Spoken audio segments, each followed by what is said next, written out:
we're early. I got to tweet this, Brian. Tweet it. Because we're early. So while we're on the air, I'm going to tweet. Because the beginning of this shit, no one's on it anyway. Who's the first sponsor? Why don't you talk about your website? Why don't you plug DeathSquad.tv, Brian? Okay. While I'm doing this. Hey, DeathSquad.tv, we do a bunch of podcasts. We do one with Kevin Pereira. We do it with Dan Diramon. We do it with a bunch of people. We have different podcasts, comic book podcasts, video game podcasts, and you can find them all at DeathSquad.tv. We're also going to be at the AVN next week with Sam Tripoli's Naughty Show, and that's Thursday night. And to get in on that, you just get one of the AVN passes. It's at Vinyl. It's a new nightclub. It's going to be fun. We're going to have a lot of people there. And we have live shows all the time. We have them almost every Friday here at the Ice House. We have a new one that's coming up at Improv later this month on Melrose. And so go to DeathSquad.tv. Lots of fun shows. Really funny comics, always. If you see them on a Death Squad show, for sure they're funny. And the T-shirts that you see everybody wearing, those Death Squad cat T-shirts, those are also available on DeathSquad.tv. Did I say that? Jesus Christ.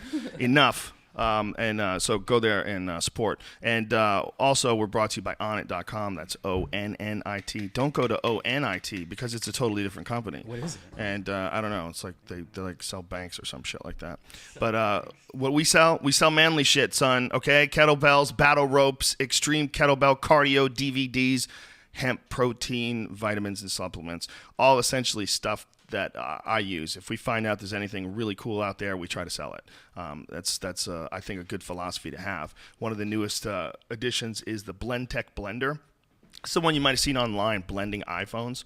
You literally can blend an iPhone with this thing. It's amazing. But it's fantastic for shakes, for protein shakes or kale shakes, or for bulletproof coffee. Neil Degrasse Tyson does not know about the bulletproof coffee. We'll have to educate him. It's very important stuff. But all that stuff is available, like the upgraded coffee, Dave Asprey's stuff. We found out about it, so we started carrying it. It's awesome.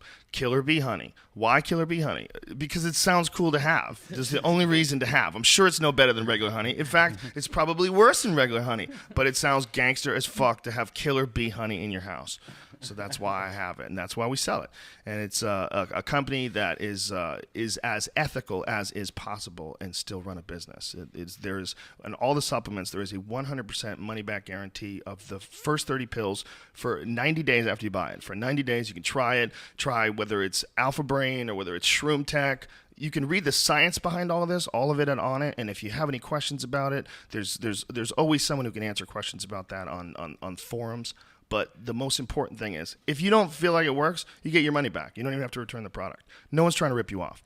Use the code name Rogan, and you'll save 10% off any and all supplements. All right, that's ONNIT. Brian, cue the music. Joe Rogan Podcast, check it out. The Joe Rogan Experience. Train by day, Joe Rogan Podcast by night. All day. Without that, it would not be official. Neil Tyson, thank you very much for coming on here, man. This is an honor. This is a blast. I think the universe is going to explode. You are, for sure, the most requested podcast guest ever in the history of this podcast. So Brian and I have been doing this for 3 years, and we have come full cycle with your appearance here today. I felt the magnetic force of your fan base pulling me in. Are you sure that wasn't what the Mayans were talking about? You sure that wasn't the universe aligning? I was so happy when I saw you do this. I forget what the interview was, but someone was talking about the alignment of the stars and the galaxies. The first time in 20. You're like, no, it happens all the time. Yeah, it happens every year. I told my friend Eddie Bravo, who's a beautiful human being, but he loves himself a conspiracy theory. He loves that. When I told him, I go, dude, Neil Tyson says it's bullshit. He goes like this. Oh, okay. Well, yeah, it's probably bullshit then. But I don't want the authority of my academic pedigree to be what makes it bullshit. Right? I mean, I want to arm people intellectually so that they can then deduce that there's nothing to it. So when someone says planets are going to align and Earth is going to die, I want to encourage them to ask, how often do planets align like that? And then you get the answer every year. So you don't even have to do the calculation. Well, it's that shallow sort of interest in a subject where it only allows you to regurgitate the really juicy shit you heard about the planetary alignment, which is so dangerous because when people are bullshitting, which is most of the conversations we get into, we don't get into serious academic discussions with people who have actually done the homework. You just bullshitting with a dude at work, and he's like, yeah, I heard the fucking planets are going to align, and it's like, they don't even know what's going to happen. And you're like, whoa, what? Then you go back to your cubicle, shit in your pants going, are the planets going to fucking align? Is something going to happen that's going to... I tweeted recently that if you're really successful at bullshitting, it means you don't hang around enough people who are smarter than you. That's a very good point. That's a very good point. I think one of the cool things about you and your approach to science is I think it's very refreshing that if someone doesn't know something, you're not condescending about it. You're very enthusiastic about distributing the information, but you're not casting a judgment while you do that. And that is something that I think has freaked a lot of people out about really intelligent people or scientists or someone who talks about anything where they have no experiences. There's a sort of a condescending, sort of a carrying of that knowledge that you don't have. You make a really important point, and there's the anti-intellectual movement in society, and I don't blame them entirely for feeling that way, because we all know people. I have many colleagues where you try to hang out with them and they make you feel bad for not knowing what they know. And if that's how you interact with people, why would anyone want to be that? Well, it's a problem of associating with shitty characters. They're not fun to be around. And unfortunately, you're associating something that's incredible, like the actual measurement of the universe itself. Yeah. You're associating that with annoying people. Yeah, you got to detach the content from the deliverer of the information. I dated a girl and she loved Duran Duran. Okay, when I was in high school, and after the breakup, which always has in every high school relationship. That was 80, very 80s. Yeah, I remember. I was correctly. like, "Fuck Duran Duran, man. Duran Duran sucks." I could not enjoy their music because I associated it with this young lady. It's like psychologically scarred. I fucked myself. I couldn't enjoy Hungry Like the Wolf, Bad Boys, all those classics. I removed them from the menu because of this one chick. But that can happen with music that you actually would enjoy. Well, forget about like mathematics. Right. If it happens with that, it can happen with everything up the ladder from there. Yeah. Right. Like you're very important. I don't know if you know how important like the cool guy scientist is. I can't tell you how many times. Very important. No, so I have evidence of how important that is. I can't tell you how many emails I've gotten or like tweets, or they say people say that there's a guy who's like seriously geeked and his girlfriend is not interested in him, and he says, what he does is then shows her videos of me celebrating the universe, and she says, "Oh, is that what you do?" Oh, and then they resurrect the relationship because she then sees the potential for what the guy can do. That's fascinating. Wow. Yeah, it's like by any means necessary, whatever it takes. Yeah, whatever it takes. Whatever it takes to stimulate. So I'm happy inspire. to glue people back together if that's what matters here. Well, you were the most important person when it came to the 2012 movement, because I was talking to so many knuckleheads. I had a guy on remember Pinchbeck? I was on the show. Something's definitely going to happen. It's like he's quoting all these reasons why things are going to happen. I'm like, people love them some end of the world. I mean, that's. They certainly do. I was at a party and the person learned that I was an astrophysicist and walked up to me and I hear you're an astrophysicist. I said yes. And tell me, this is like a year ago, right? I hear the world is going to end in 2012, and then I explained why it's not. He walked away dejected. And I said to myself, what? Is like there's some people are only happy when they're sad. Yeah, there's a thing where people are trying to uncover mysteries, and it becomes more important than the actual mysteries of the universe itself. And you can do simple statistics on this. So, for example, the world has been here for like billions of years, and you think it's going to end in your lifetime? That's awfully hubristic of you to think. Yeah, it's pretty bold. And even if it does, your world's going to end eventually anyway. I mean, you're really it's so silly to like fixate on. So, what I think the most effective encouragement I gave people during the Mayan non-catastrophe was, I said, all right, between now and December 20th, just convince your Mayan catastrophe people to sign over all their assets into your name. That's all. Well, what's really crazy? Very simple. And if they don't do it, they don't really believe what they're saying. Right? They don't believe. And if no they do, one's willing you to get sign. fabulously wealthy. They're not going to give you that cash. Yeah, no one. Well, I'm sure some people did go nutty and like set up shelters in the desert and go underground and all that. There's a lot of people that went nutty. Well, I did a little research on this. About every 10 years, somebody comes up with an end of the world scenario, and you keep in mind that end of the world scenarios. No one says the world's going to end in 150 years, right? Right. It doesn't work because you can't gain adherence to your cult that you're building. It's got to be kind of immediate, but far enough in the future so that you can prepare, but near enough so that you're not going to forget about it at any time. And it's really good if you can base it on some old shit that very few people can read. And everybody thinks that the old folks really understood the universe when in fact they did not. Well, they understood a little bit of it, but to say that they knew more about the fate of the cosmos than modern day astrophysics, you must have flunked your math class, your physics classes or something. To think that way, I don't understand what's going on in those minds. It's the same sort of thinking that wants to uncover mysteries and conspiracies. It's a weird excitement to like hidden things. Now you were a moon guy for a while, right? Is that Yeah, right? listen, my issues with not believing that people went on the moon, a lot of it had to do with a friend who had an uncle who worked at Rocketdyne. This guy was convinced that there was no way to do it. He was an engineer, and he said they were so far away from doing it that the fact that they did it, and they did it 7 times, but since looking at it, the weight of all the evidence, I reserve the possibility that some things were horseshit based on a lot of photographic evidence that they did fuck with. Well, here's like the thing. Gemini photos. Yeah, but here it is. Here it is.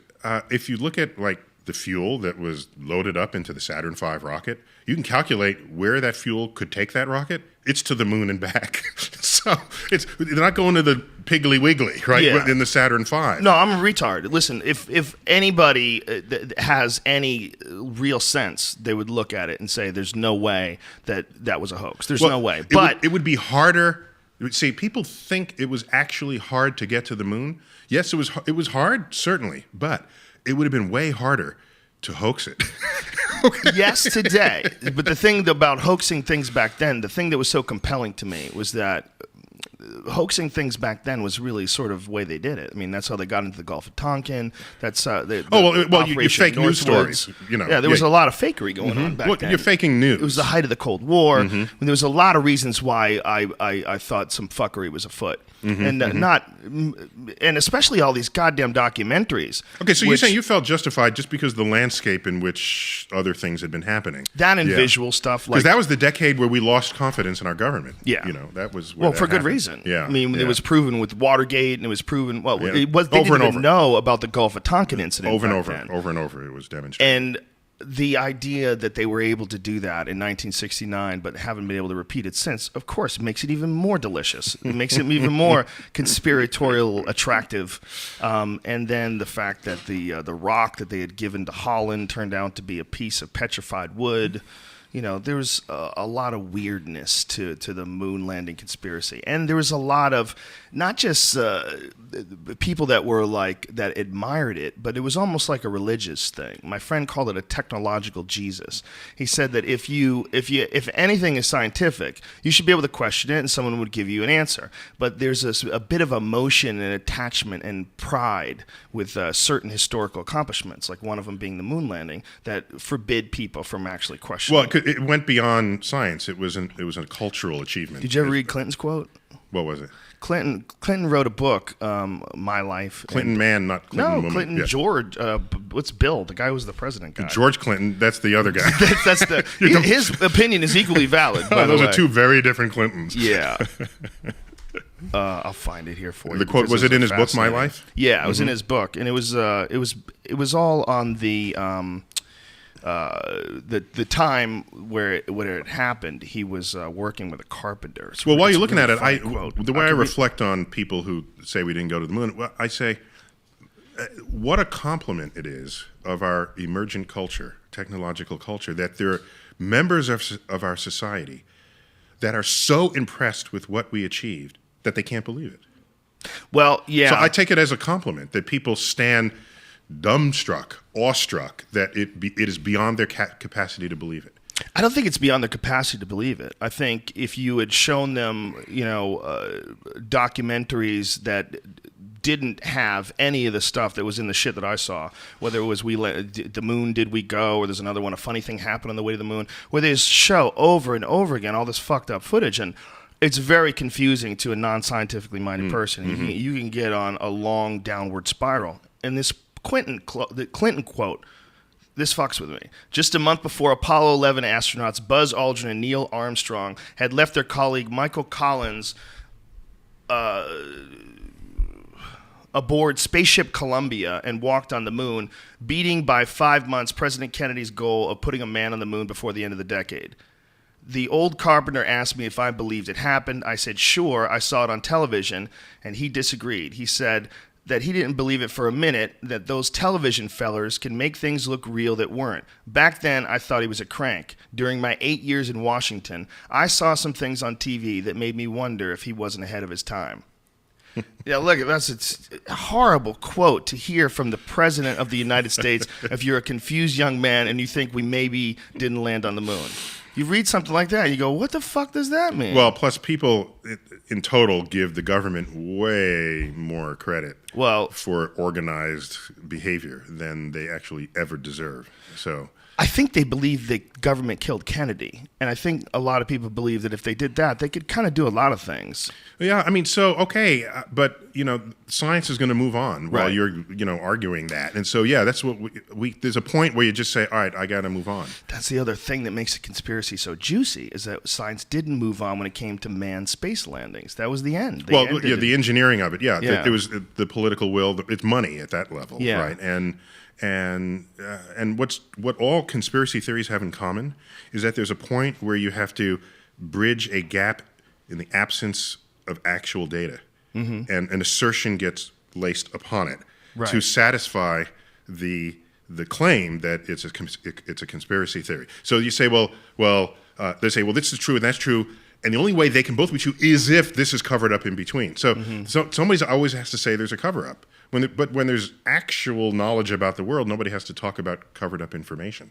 It's just there and writ large and ready to be absorbed and embraced. I agree with you. The reason why the moon theory is so juicy for people is because there's so much of this stuff that you could point to, and so much of it that looks like evidence of fuckery. Whether it's well, take for example the assertion that the photos from the lunar surface, since the moon has no atmosphere, then a daytime picture. If you're there in the daytime of the moon, you see a full night sky of stars, even with the sun in the sky as well. You don't see stars in the daytime on Earth, not because they're not there, but because the atmosphere is aglow with scattered light from the sun. If you take away the atmosphere, the sun will still be there, but the sky goes dark. That's what the folks get when they go to the edge of the atmosphere, and they're calling that the edge of space. But when you get to the edge of the atmosphere is no longer between you and the rest of the universe, and the stars reveal themselves just as they would at night. So everyone knew this. So you see these photos from the moon, and there's Neil and Buzz and the lander, and there are no stars in the sky. It's just dark. And they'll say, see, it's fake. And these are people who've never taken photography, all right? If you are exposed for the bright reflective light of the astronauts in the lunar surface, that camera exposure, even in the Hasselblads that they carried to the moon and used, is too short to take in the dim light from the stars of the night sky. If you turn the camera to the sky, a much longer exposure with sensitive film, you'll get the stars, but then you overexpose the stuff in the foreground. So photography 101 answers that question. But there are huge websites given unto this. And so what that told me was that people simply wanted to believe that it was a hoax, and then made all the information fit that need without actually caring about the scientific truths that, with any evidence, would disprove all of what they were thinking.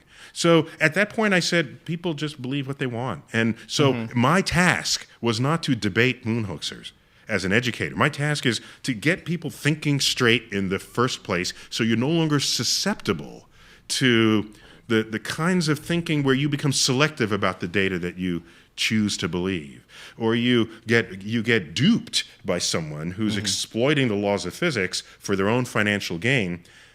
they're exploiting your ignorance of the financial of the laws of physics for their own financial gain. So I see science literacy as a kind of vaccine against all of the world around you that would just simply take advantage of your goodwill and good nature.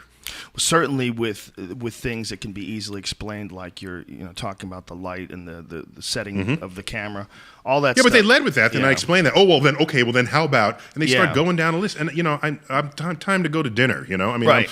So that is a huge problem where, and certainly when I watched my first documentary on the Fox one, on the moon landing, it was a big, the moon, did we go?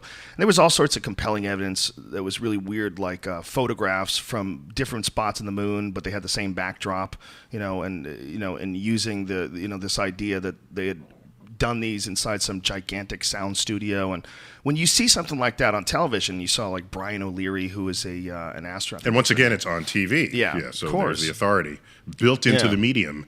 And then talking to this dude's uncle, or him telling me what his uncle said, actually, it was such a, it's one of those things where you go, okay, we know they lied about this, and we know they lied about that, and they lie about things all the time. The government lies all the Jessica time. Lynch and, a million But stories. the government have to lie as well as 10,000 scientists and engineers. I mean, think about this. Just think about this.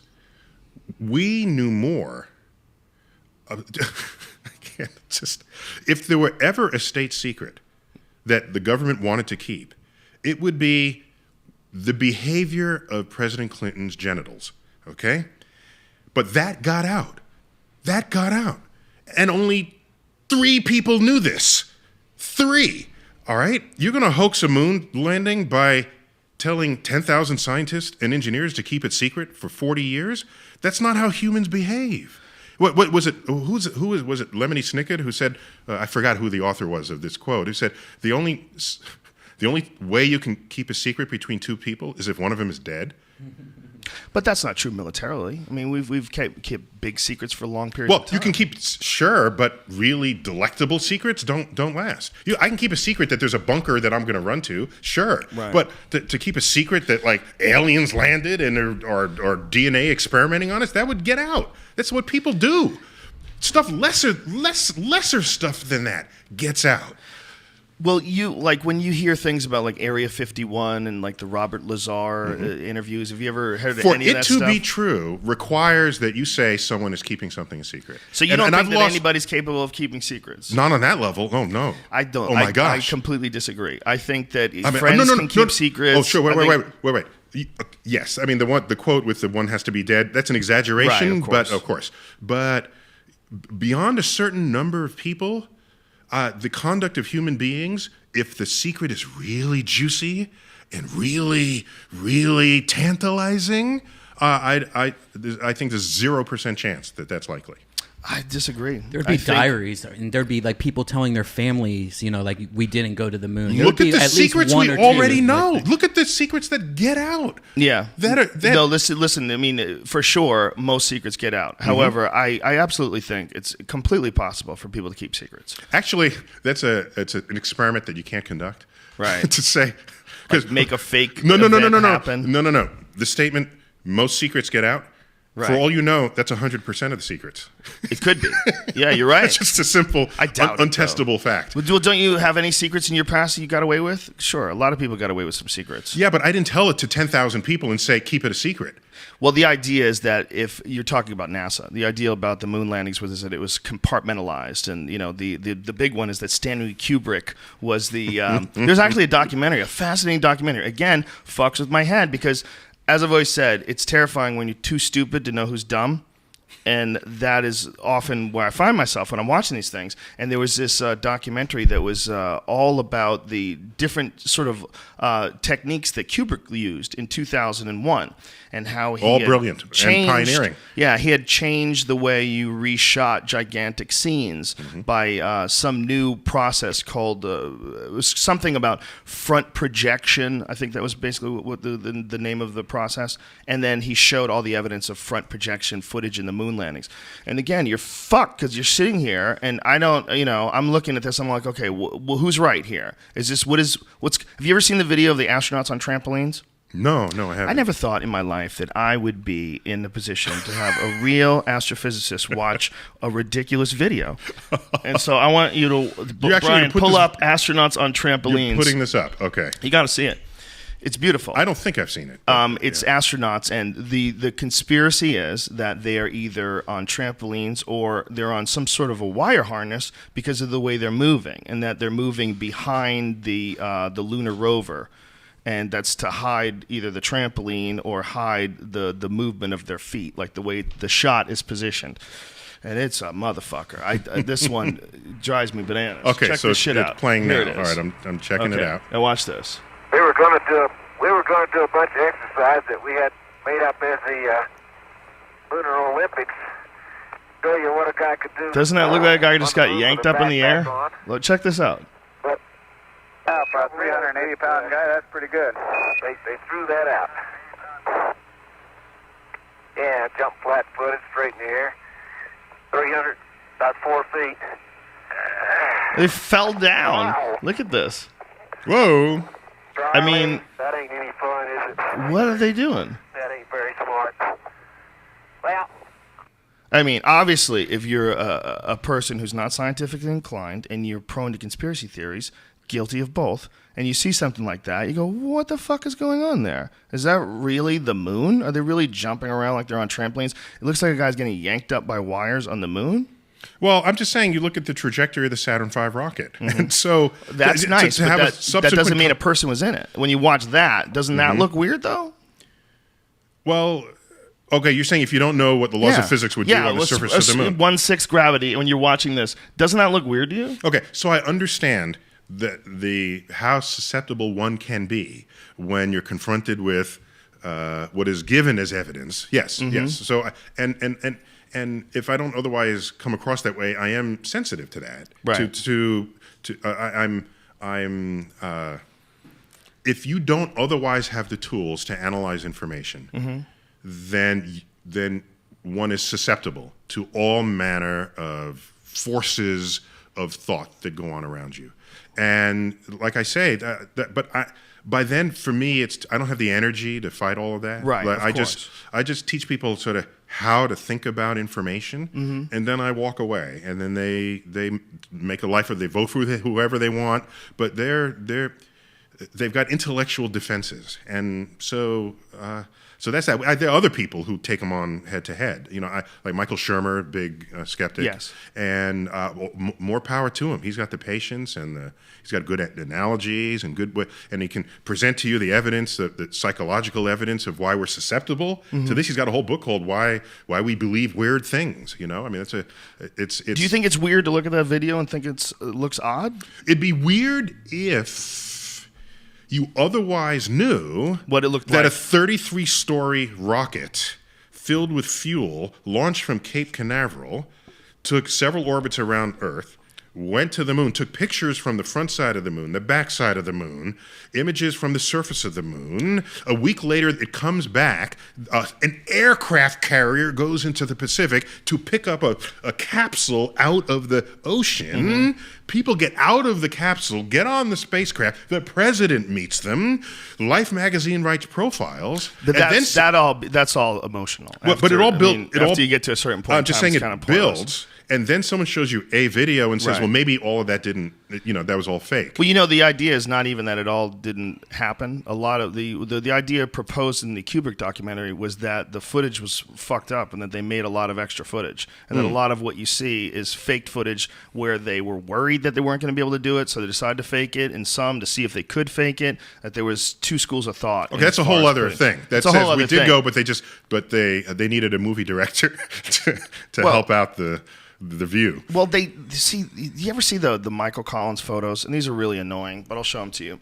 Where this was Gemini 10 spacewalk, but it wasn't really a spacewalk. It was a simulation, and they just blacked out the background and used it as NASA used it as like press clippings. So when conspiracy people get a hold of that, they go, aha! Which is probably just they needed a photo, they didn't have one. The fucking guy really did spacewalk, and they just decided to just do a little fuckery. Just say the guy's walking around space. when you the see closest photo on the shelf, and pre-Photoshop, so that's quite a pre-photo. job. Yeah, it's like they painted it, right?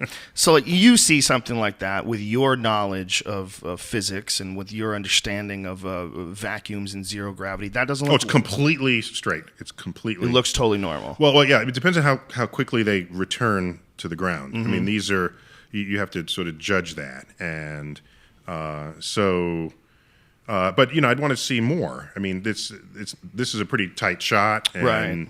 Other things. You wanted to look at how far away the horizon is. Of course, Earth is smaller. The moon is smaller than Earth, so I want to see if dust was kicked up, and does the dust fall at the slower rate that the astronaut falls? I don't see the dust in this, so I'd say this is not enough information. If I was cold presented to this, so if somebody because made you can't put wires on dust, right, and suspend the dust and have it descend as slowly as an astronaut bouncing does. So you mean like the lunar rover dust? Oh yeah, or every time they step, the dust came up. So so you'd look at all of these cues, and there's so many cues that would happen naturally if it actually happened that you'd have to think up and get perfectly to fool an expert who knows what they're looking at. If they know what it's That's like. That's why it would have vacuum. been easier to simply go to the moon than to fake all of that. That's my point. This is the one where it looks like the guy gets yanked up by a wire. Have you ever seen this? Check this out. Oh. Guy's on the ground. Look at this. Yeah, he fell forward and just popped back up. Yeah. And now what people, I think, especially people like myself, would have to wrap their heads around, I guess, is that this isn't just a vacuum, but it's also a vacuum and 1/6 Earth gravity. Precisely. So you're dealing with a completely alien environment. So how much do you weigh right now? 190. 190. So you packing it in there, huh? So You're saying I'm fat? How rude. Neil Tyson just said I'm fat. Don't make me show you my six-pack, son. The Budweiser on the side of the table. How rude again. This is damaging to my confidence. So you have muscles to accommodate your 190-pound Fuck body. yeah, I do. All right. Look at that shit. So now let's add a 200-pound pack on you, backpack. So now you weigh 400 pounds. Right. All right. Well, he said 335, but I'll give you that. Okay. Yeah. Just round it. Right. Just That's what he round just it. said. Just get big round numbers. Then what he said, Okay. 350? So let's say you now weigh 420 pounds. You're sluggish here on Earth. Right. I put you on the moon. Your muscles that normally are accustomed to 190 pounds now are carrying, are maneuvering, are manipulating 1/6 of 420 pounds, which is 70 pounds. Right. Imagine how awesome you would be, how awesome you would If look. you weighed 70 pounds. If you have this musculature and you weighed 70 pounds, you'd be Superman. You couldn't crack an egg, though. You'd hit people, they'd laugh at you. You know? You would be Superman. You'd have to have really good technique. You would pop up. You would just, on your toes, Yeah. you'd jump to the ceiling. Right. So it's cool. So what I'm confusing is what would happen in an Earth's environment. That's your life experience. Right. So this is the bias you bring to it. It's an Right. understandable bias.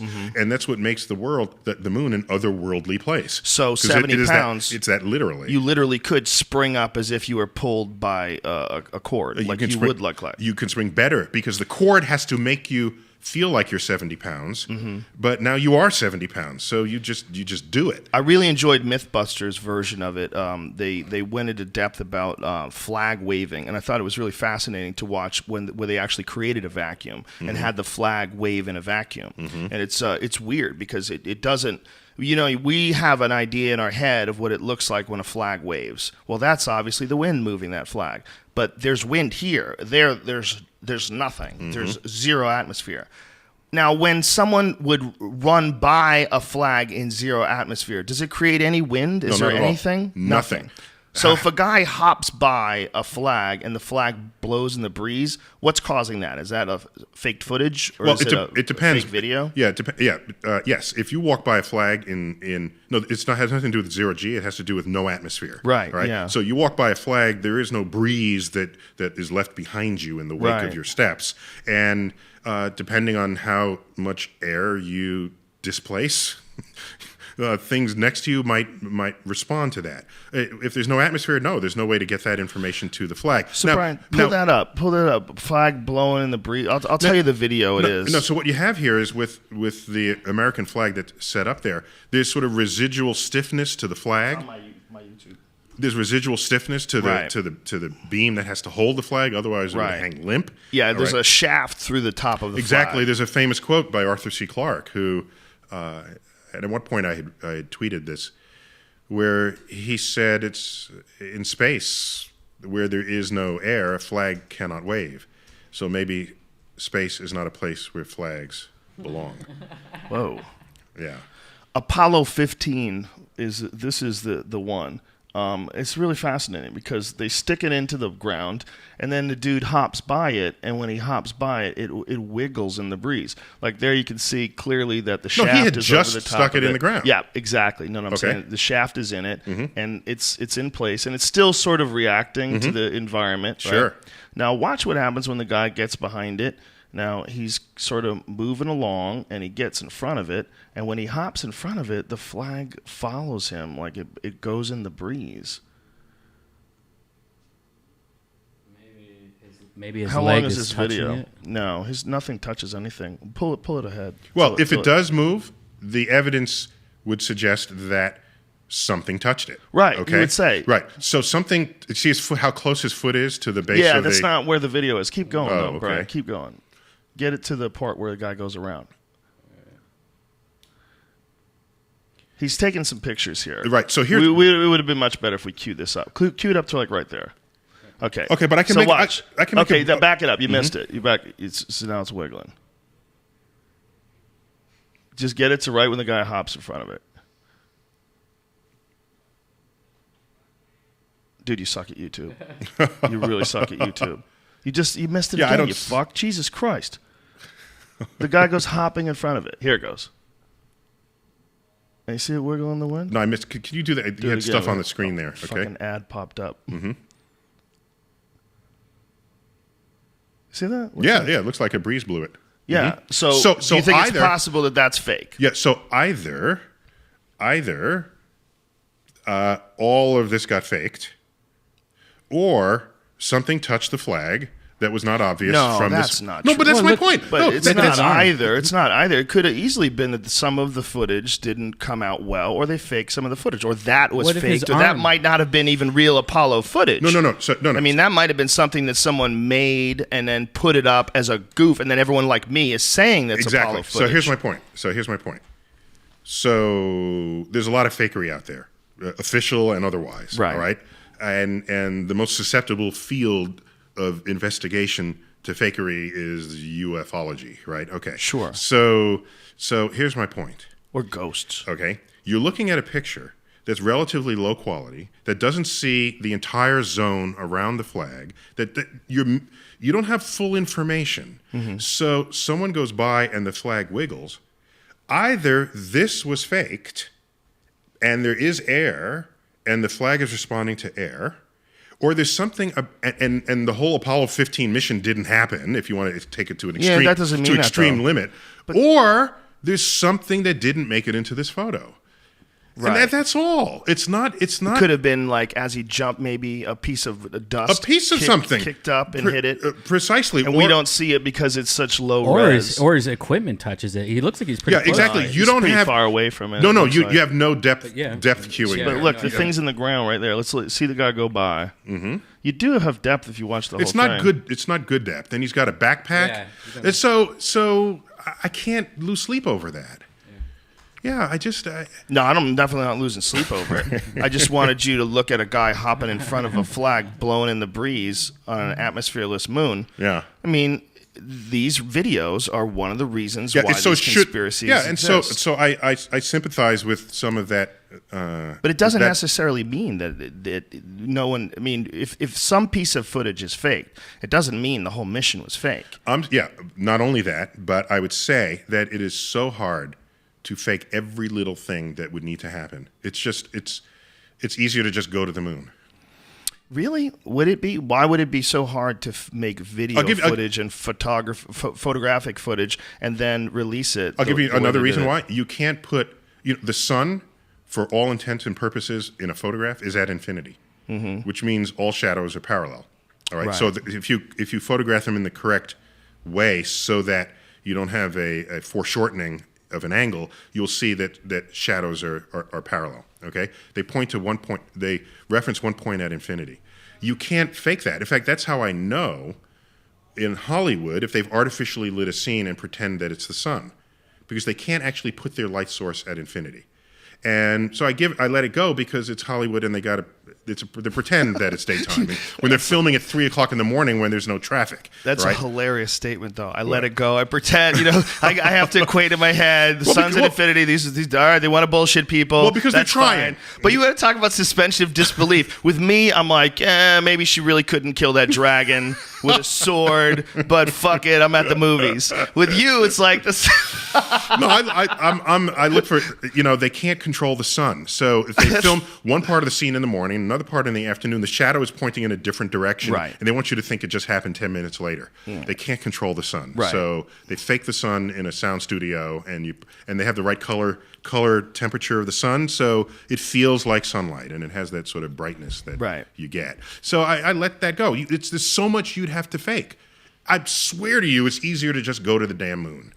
That sounds. I understand exactly what you're saying, but it sounds crazy if you think that people actually couldn't get to the moon. Then no, if they actually physically couldn't survive out in the atmosphere of deep space, couldn't survive what the talk is that the solar radiation, any solar flares, any solar activity would be instant death, and this has sort of been kind of acknowledged by NASA that they rolled the dice with solar radiation. Yeah. So the people that are believing that it's impossible to get through the Van Allen radiation belts, for you to say to them that it would be just it is false. It's just you could. Yes. However, you don't spend much time getting through them. Right. So radiation dose is not simply is it there, it's how much time exposure. Yeah, it's time exposure to it.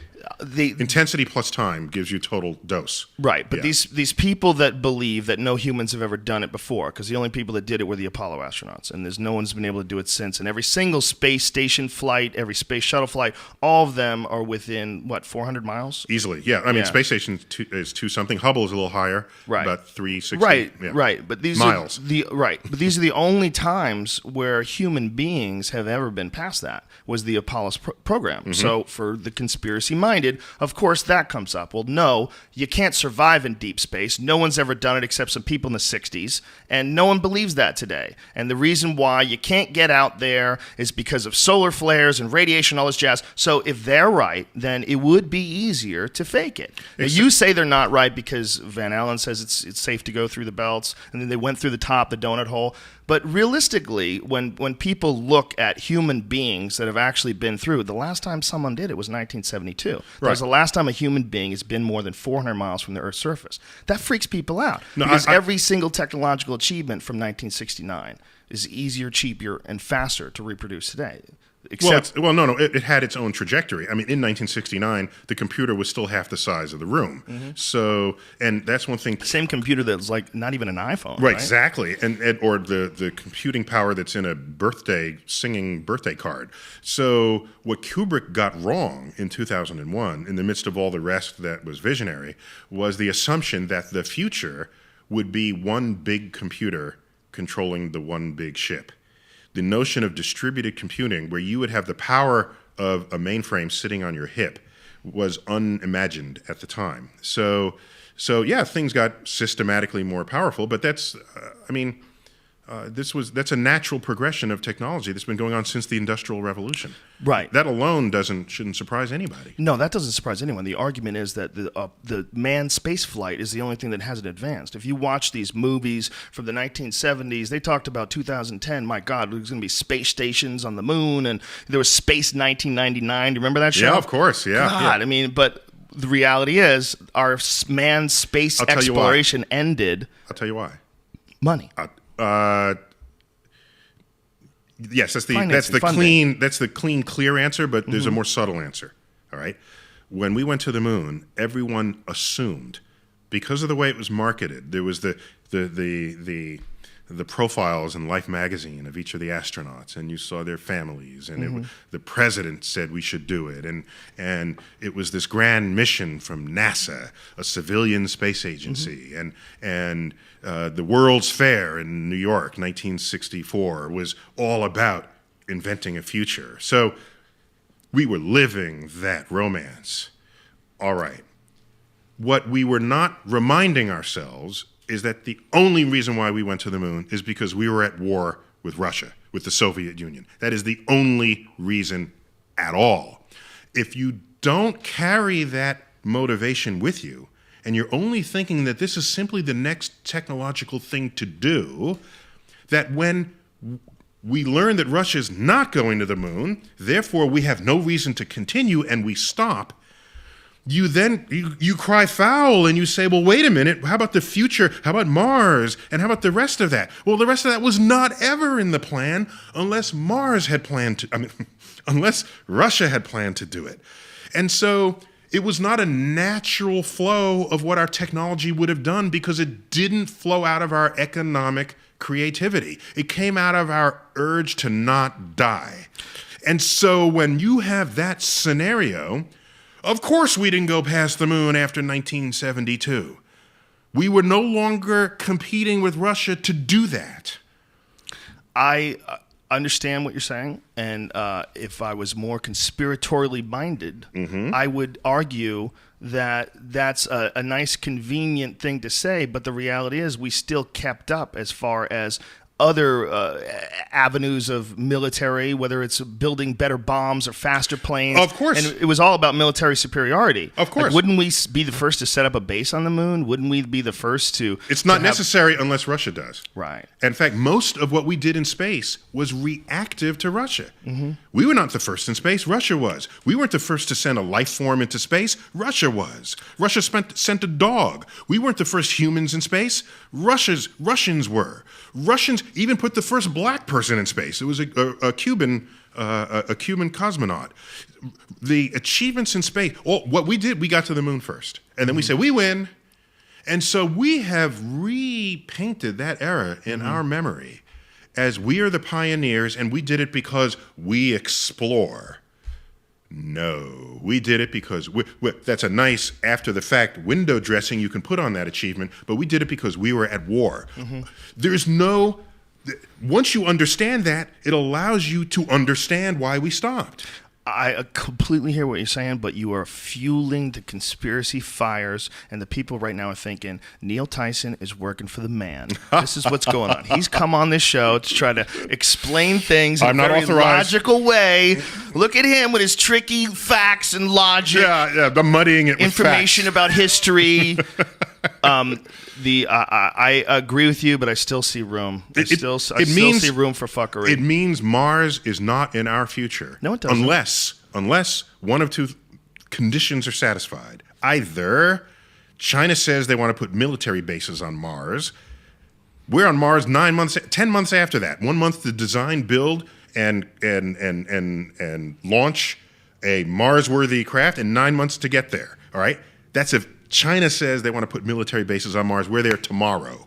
All right? That's one way to get there. Another way, we find some economic justification for doing it. We're motivated by, I don't want to die, and I don't want to die poor.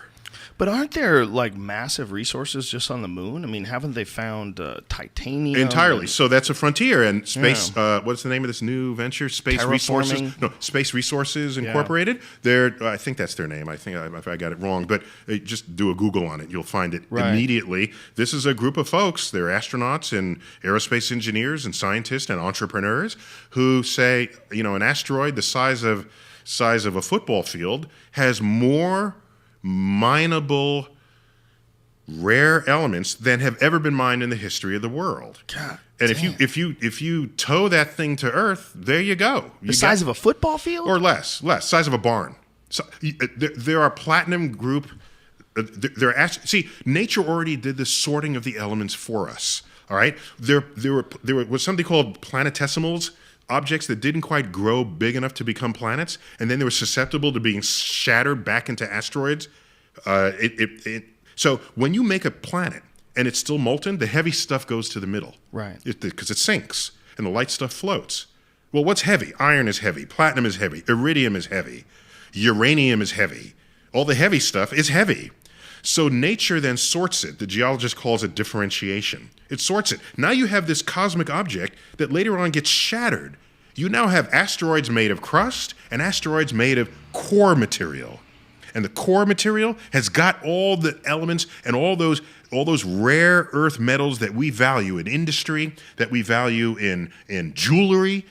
It is pre-collected for us. So if you get one of these platinum group asteroids and bring it back to Earth, there it is. It's a whole new marketplace. So you need like a Wonder Woman jet with a net. Remember when she used to net shit and then carry it in I remember her jet? that. Or you corral the asteroid and use it for other operations in space, which is a much more financially feasible thing to do with So an that asteroid. would involve deep space travel.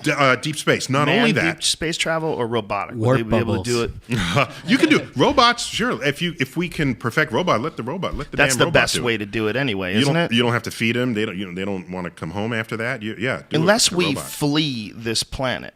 Like, unless we have to go all Battlestar Galactica, Uh-huh. most likely we're not going to need to send people to explore things. If we have something like the rover, well, why take a chance on human biological life, right? Now, I want humans to go to Mars. I think that's a good thing to do because you build heroes that way. There's no ticker tape parades for robots. They're going to be a hero if rovers. they go that far without jerking off, because you're on that thing for like 9 months, Yeah, this- there and back, and you're all being video cameraed the whole time. We're going to find some real heroes. We're going to see some real people that really weep the first time they get into a tent on Mars. What you might do is just send couples, and then you get rid of that problem Oh, altogether. then they fight. You can't have that. That's a terrible idea. send- you can't have send- sex in space. You send new couples. So No, that's even worse. You don't have any history together. What are the odds that they're going to work out? How many new couples stick around for 9 months? Yeah, it's a hard one. They have found planets that are made entirely of diamonds. Yeah, so diamond is pure carbon. If anyone didn't remember that,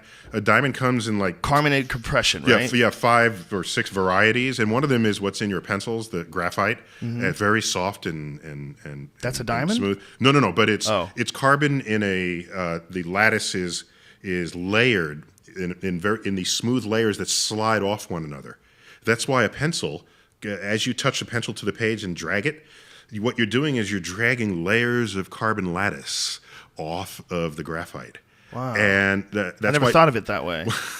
it's actually pretty cool. It's very cool. Yeah, it's almost sensual, right? There's Yeah. layers of graphite. Yeah, it's like a sculpture almost. laid to the page. A 2D sculpture. Obeying your every command, allowing you to communicate with other humans. Yeah. There is a pencil. That's what's going on inside what we call the lead pencil. Lead is just the term for what the graphite that's in a pencil. It has nothing to do with the element lead. So other forms of carbon, lately we discovered the Buckyball. It's carbon 60 carbon atoms that make a sheet that has curved into a sphere, the shell of a sphere. And it's essentially the lattice points of a soccer ball. There's 60 of them if you do it right, and then you get what we call a Buckyball, because it's Buckyball is named after Buckminster Fuller, and he remember the geodesic dome? You remember Yes. those? Okay, so the lattice of this is calls to image what the Bucky. Let me say that again. I follow you. Yeah, so the geodesic domes, which Buckminster Fuller made popular, I guess, in the 1960s. They predated him, by the way. He's credited with inventing it, but he didn't. It was invented by Zeiss, the planetarium manufacturers in East Germany. There were some engineers there. They invented this. This is an aside, but I think it's a pretty cool aside. They invented a new way to project stars on the ceiling. It's the first optical projector. And they put it on their ceiling and say, this would be cooler if the ceiling were round. Do we have any round ceilings? No. Okay, well, here's a couple of dollars. Go build one or invent one. And they invented the geodesic dome just for the purpose of showing a dome where the stars would fit. And this was in 1923. Wow. Yeah, it was pretty cool. That's amazing. So anyhow, carbon. So you put the carbon atoms at the intersection points of a geodesic dome, and you basically get something that resembles the Buckyball. It's a new form of carbon. It's one of the forms, and one of them is diamond. And diamond, the lattice is very tightly bound, so no part of a diamond will slide off of any other part. And diamond is the hardest natural substance known. And that's why you have diamond drills, you have diamond anvils, and a diamond, because it's transparent and it's also very dense, light actually slows down inside of a diamond. It is only 40% as fast in a diamond as it is in the vacuum of space.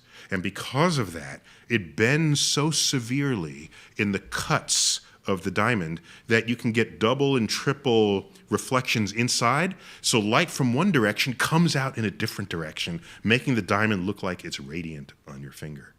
Ah. It's pure carbon. It is the same stuff that's in coal, except treated differently.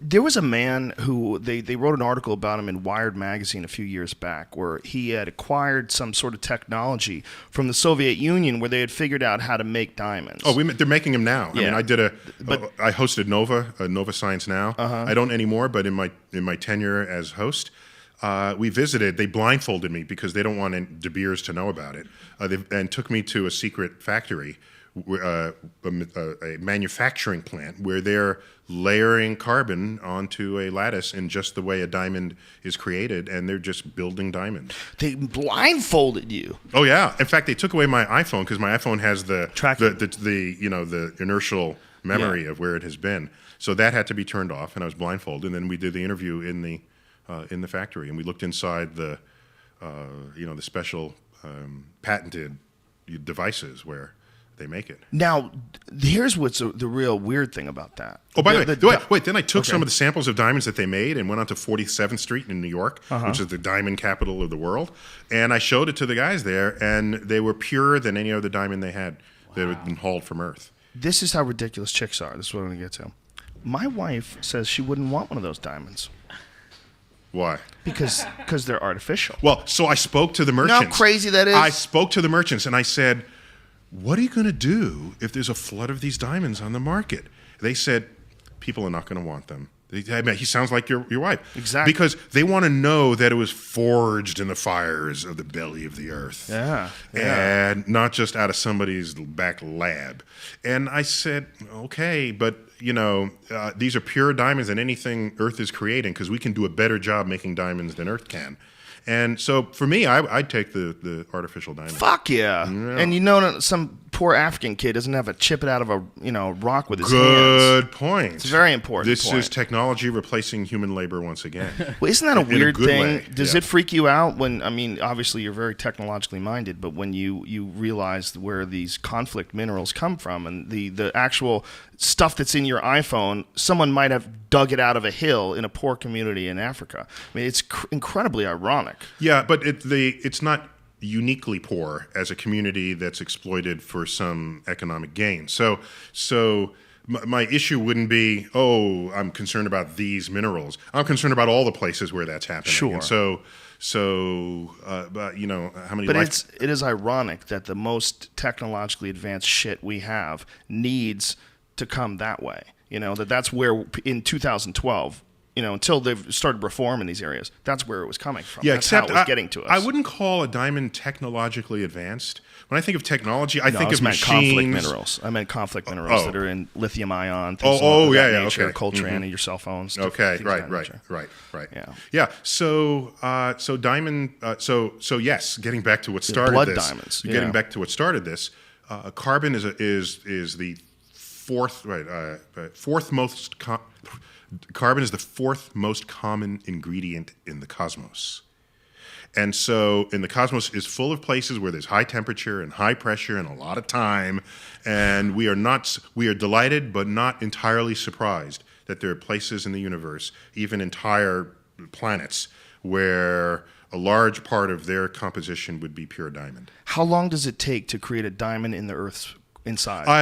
I'm not up on the very because pressure matters here as well, and you can change one, and that affects what you need for the other. And I don't have that map memorized in my head, but it takes a long time, I mean, way longer than your lifetime. So once you run out of diamonds in the Earth, you're not getting any more diamonds. You're going to have to make them yourself or find them elsewhere in the universe. And how long does it take their machines to make them?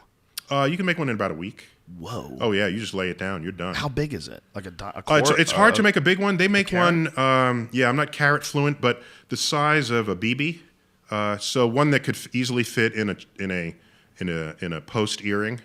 So that's it? They can't get a big, fat, crazy It's Jay-Z harder. type rock? An Elizabeth Taylor side? Yeah, No, they're not there yet. No, they're not. Kim Kardashian Those type are rare rock. anyway. Those are extremely rare anyway. And the most common diamonds are small. So, yeah, they can certainly compete in that marketplace. It doesn't De Beers have like the rumor is the conspiracy theory is we should play that. here's Keeping the theme going throughout the podcast. The theory is that there's a warehouse that they keep. There's so many diamonds that they artificially inflate the price by slowly releasing them to the marketplace. Is that true? Yeah, I think there's not a pure market in diamonds. And I think in the lingo of economics, if there is a market in something, it means it is traded often enough so that the price at any given moment is the actual price, the actual valuation of that object in the world at that time. And it presupposes that there's full access to supplies and demand, and nothing is being withheld. So, yes, De Beers is withholding, if not De Beers, someone else, is withholding diamonds from the marketplace to assure a certain price. If they flooded the market, the price would drop. God damn it, Mrs. Rogan, you listen to this shit? You don't need a real diamond. Well, here's the scary part. It's ridiculous. The universe. Here we are killing each other over resources buried in the ground and in the sands, including sources of energy, chemical energy in that case. Whereas the universe has an unlimited supply of everything. So including energy. Why isn't that reflected in the budget that we put into space travel? It seems ridiculous and short-sighted. It seems like you could take all this military-industrial money and say, listen, you fuckers want to get really rich? Let's get crazy. Let's go space cowboy style and go lasso some rocks. The Space Resources Company is doing exactly that. What is the Space Resources Company? They're targeting asteroids for economic exploitation. How does that work? Is space eventually going to be like the homesteaders back in the 1800s, where you would move there and get a plot of land? Are you going to be able to claim plots of space? Currently, space law, which is an interesting frontier at the UN and in other places, space law has certain rules and regulations. One of them I think is unrealistic, and it has to do with the waging of war, and I'll get to that in a minute. But the other War one with is aliens, like space war. No, it forbids warfare. It forbids space from serving as a platform for war. For war. Yeah. Oh. But I think that's completely naive and unrealistic, and I'll tell you why in a minute. But okay. And people saying space should be a peaceful place. I think that is naive. That's naive, bordering on stupid. They obviously haven't seen Battlestar Galactica. Yeah. In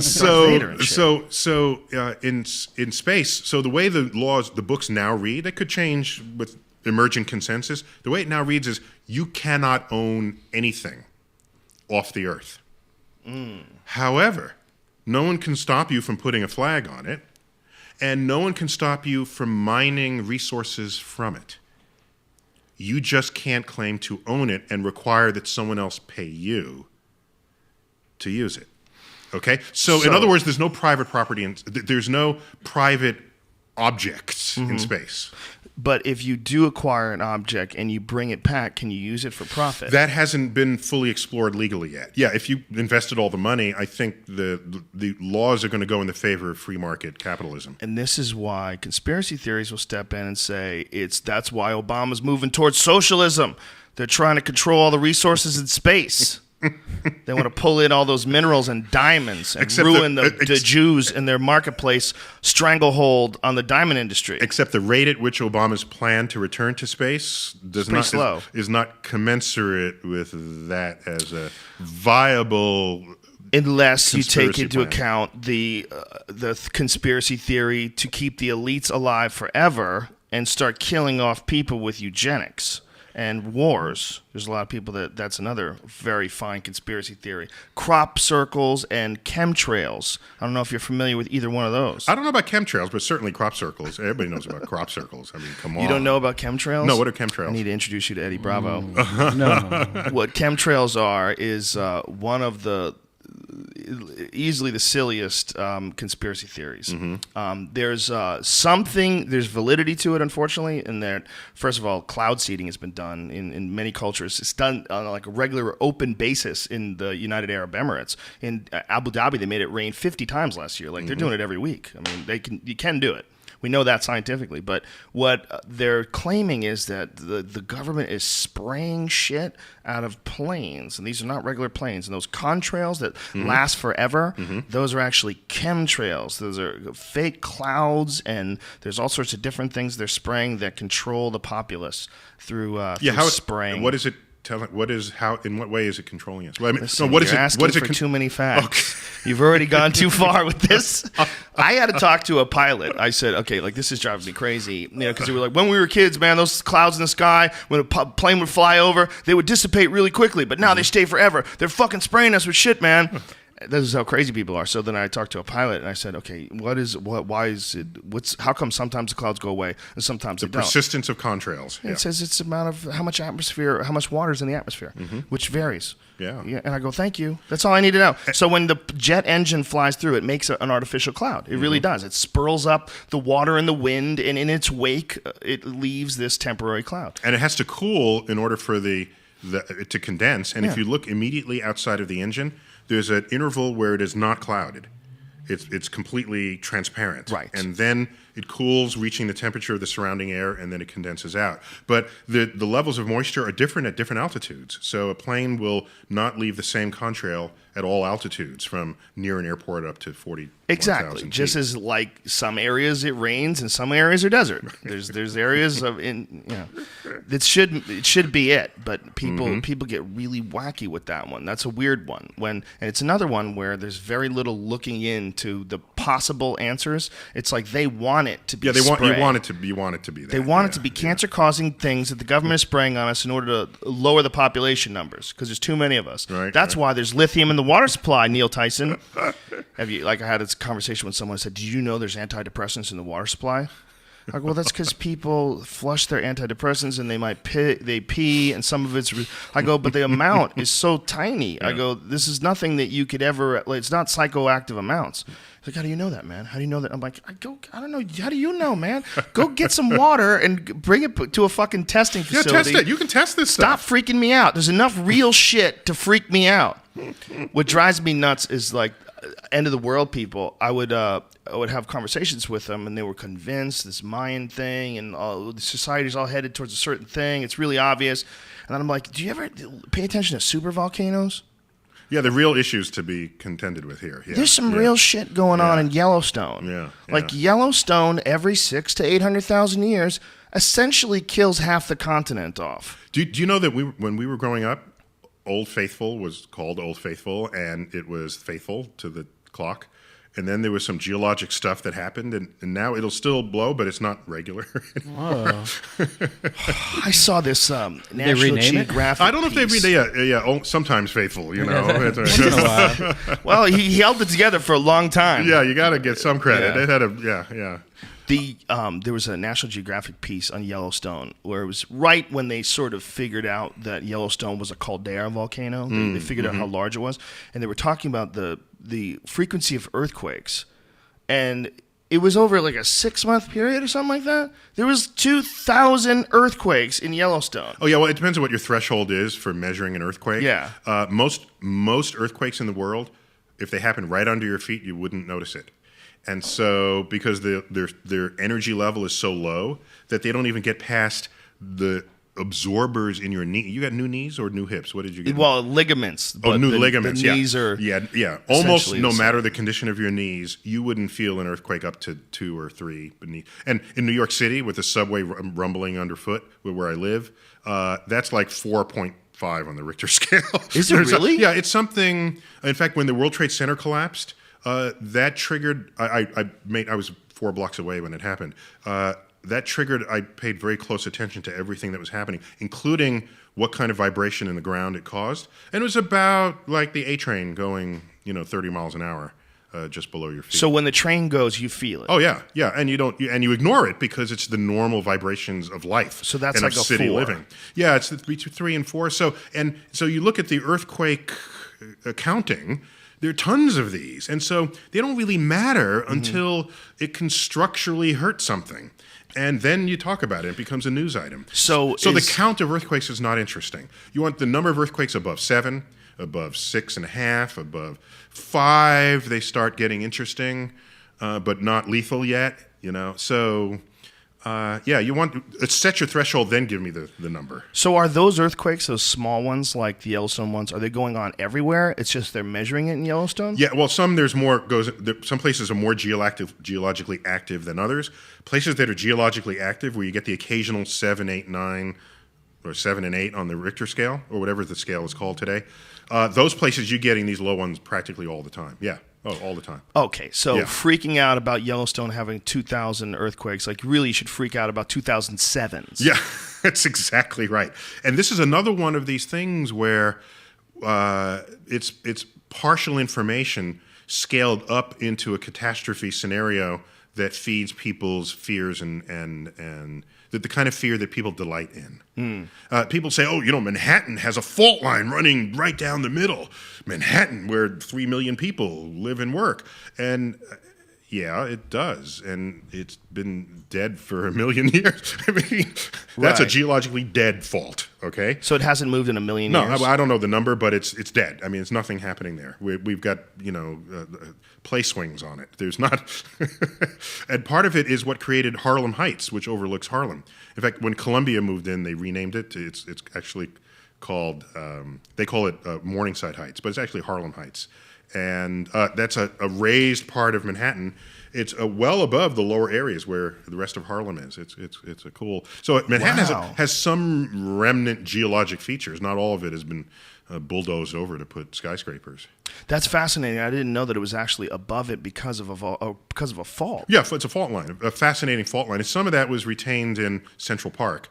They left some geologically interesting features there. But the point is, earthquakes down to level 2, what were measurable, they happen all the time in most places. And they happen often in most places and practically continuously where you are geologically active. And for folks who don't know what we were talking about earlier when we said a caldera volcano, essentially what it is a volcano that when it blows, it leaves almost like a crater. It leaves like a gigantic, I think it's 300 kilometers wide or something. In a supervolcano, you basically repave major land areas of Earth. Venus has very few craters on it. And given its age and the fact that there is no rain or weather systems that could erode them, you can ask, well, what's going on there? And further analysis shows that Venus completely repaves its surface at regular intervals. That if you can pull enough lava, which is just liquid rock, right? It's liquid rock. You pull it out of the liquefied layers of the planet and put it on the surface, it'll spill out, spread around, and cover up all craters that might have been there before. Do you know what the Sea of Tranquility? What is that? Tell everybody. Spot in the moon. It's a place on the moon. It's called a sea because back before we knew anything about the moon, it was a large, dark area, flat, dark area of the moon. And we imagined that maybe there's water there. And if there's water there, and so there are regions called seas. You know what these actually are? They're volcanic basins. When the moon was geologically active, lava spilled out, spread all over the surface of the moon as far as it could reach, and these became what today we call seas. And the seas happen very late because they have fewer craters than adjacent areas where the lava did not spill in. So you could date the surface of the moon based on how many craters there are within a given area. Do you ever feel like, since your fascination is space... Wait, to finish that. So on Venus, where there are very few craters when we know there should be many, that tells us that the entire surface suffers from freshened volcanic flow, unlike the moon, where the last time it laid out these seas is billions of years ago. So Venus is just constant supervolcano all the time. Essentially, yeah. When you see something like the moon, which is completely covered in meteor impacts, it's one of the things that really sets into my mind or gives me a reference point for time. Because we aren't seeing these big impacts on a regular basis. And in fact, we've only recorded a few of them. The recent one in Jupiter, this massive one, which was an amateur astronomer, right? Yeah. Caught it. And the one that... There was a flash of light on Jupiter just by accident caught, yeah. Yeah, and then there was the other one, the one that was observed, and was it 94? Yeah, the big one. When was that? Yeah, so that one was Comet Shoemaker-Levy 9. Yeah. Yeah, and that one, it was a comet that the tidal forces of Jupiter on a previous pass had broken that solid comet up into 24 smaller but still significant chunks of comet material. And it had a trajectory that was headed straight for Jupiter. And we were ready for it. And the Hubble telescope was in place, and everybody was aiming. And each one of these blobs of comet that fell into Jupiter, it plunged into the atmosphere and exploded with more energy than all the bombs in the American arsenal. And so a better way to say that is it plunged with more energy than the impact that rendered the dinosaurs extinct on Earth. And so to get a sense of the energetics of the solar system is extraordinary. And so the solar system, to get to your point, is a shooting gallery. Mm-hmm. And the moon, which is sitting right in front of our nose, it's our nearest neighbor. That, writ large, is the evidence of what Earth plows through daily. And we are protected by our atmosphere from most of it. And my other point was that when you see that, you see all the impacts, that there's so many impacts, when you try to wrap your head around how many years a million years is, how many years a billion years people is. It's one of the hardest things. It's impossible. Our brains are wired for understanding whether we'll be eaten by a tiger or lion, all right? Or whether, the space and time, our minds interact with it in very terrestrial ways. With the advent of the telescope and our understandings of the laws of physics, we've had to come to an understanding of the depth of time and the expanse of space that completely transcends what it is natural for us to contemplate. And so you have to almost grow accustomed to these facts rather than take them into your heart, because they fall so far beyond anything we've been trained to think about. And that's why it's so hard for anyone to believe that you can go from a microorganism to a giraffe or a human being over the billions of years in the cycle of life. Do you believe in evolution? Is that what you're trying to say? It's not a matter of belief. It's what the evidence shows. And when I'm given the choice, I'm going with the evidence. Listen, that's silly. That's a ridiculous way to live. What I was going to ask you is the depth of time is extraordinary. The depth of time, just like a piece of rock like the moon, where you see all those impacts, you think, how long is that? What am I looking at? Yeah. I mean, how much time did it take for all those rocks to fly out of space and hit that? And as a temporary organism, you being a human being who has this sort of terrestrial fascination, it's got to be almost like a mad race to collect information in an infinitely impossible universe. We are like mayflies in the cosmos. Yeah, not even that. Think about it. A mayfly, not even that. That's right. Think of what does a mayfly know of a change of seasons or a change of years? These are unfathomably long timescales to the life cycle of a mayfly. Generations, calendar months. And so here we are. Were it not for the methods and tools of science, we would have no clue about the universe of time and the universe of space that exists beyond the physical accessibility of our biological form. So an interesting analogy to this, I think, is when you look up at a puffy cloud, to you it's just a cloud sitting there, and it has a shape. But we've all seen time lapses of clouds, particularly rain clouds. That's a turbulent place. The bubbles of cloud, particularly the cumulonimbus, they're just gurgling up. They're boiling up through the center, and it keeps regenerating, and rain is coming out the bottom. And that doesn't take much of a time-lapsed video to capture. 10 minutes, 15 minutes. Mm-hmm. But that's not our understanding of clouds. Our understanding is that they're just these things peacefully floating there. Right. And that's just human perception versus a 15-minute time-lapse video. Right. Imagine human perception versus the billions of years of cosmic evolution. Then it really is a shooting gallery. We don't stand a chance. when you see the you all right over there, fella? Yep. What happened? When you see the potential hazards and catastrophes of space, and you think about the temporary lifespan of the human being, does it frustrate you at all? Does it seem like, God, I'm going to miss a lot of shit? Well, there's several consequences. One of them is we don't know how to understand those dangers. If I say a killer asteroid is going to come every 100 million years, you'll say, don't worry about it. But when it comes, it'll render you extinct. And we don't know when it's going to come between now and 100 million years from now. Do you even have the temerity to say, well, I'd better build a protection plan in on the possibility that it comes in my lifetime or in the lifetime of all my loved generations that follow?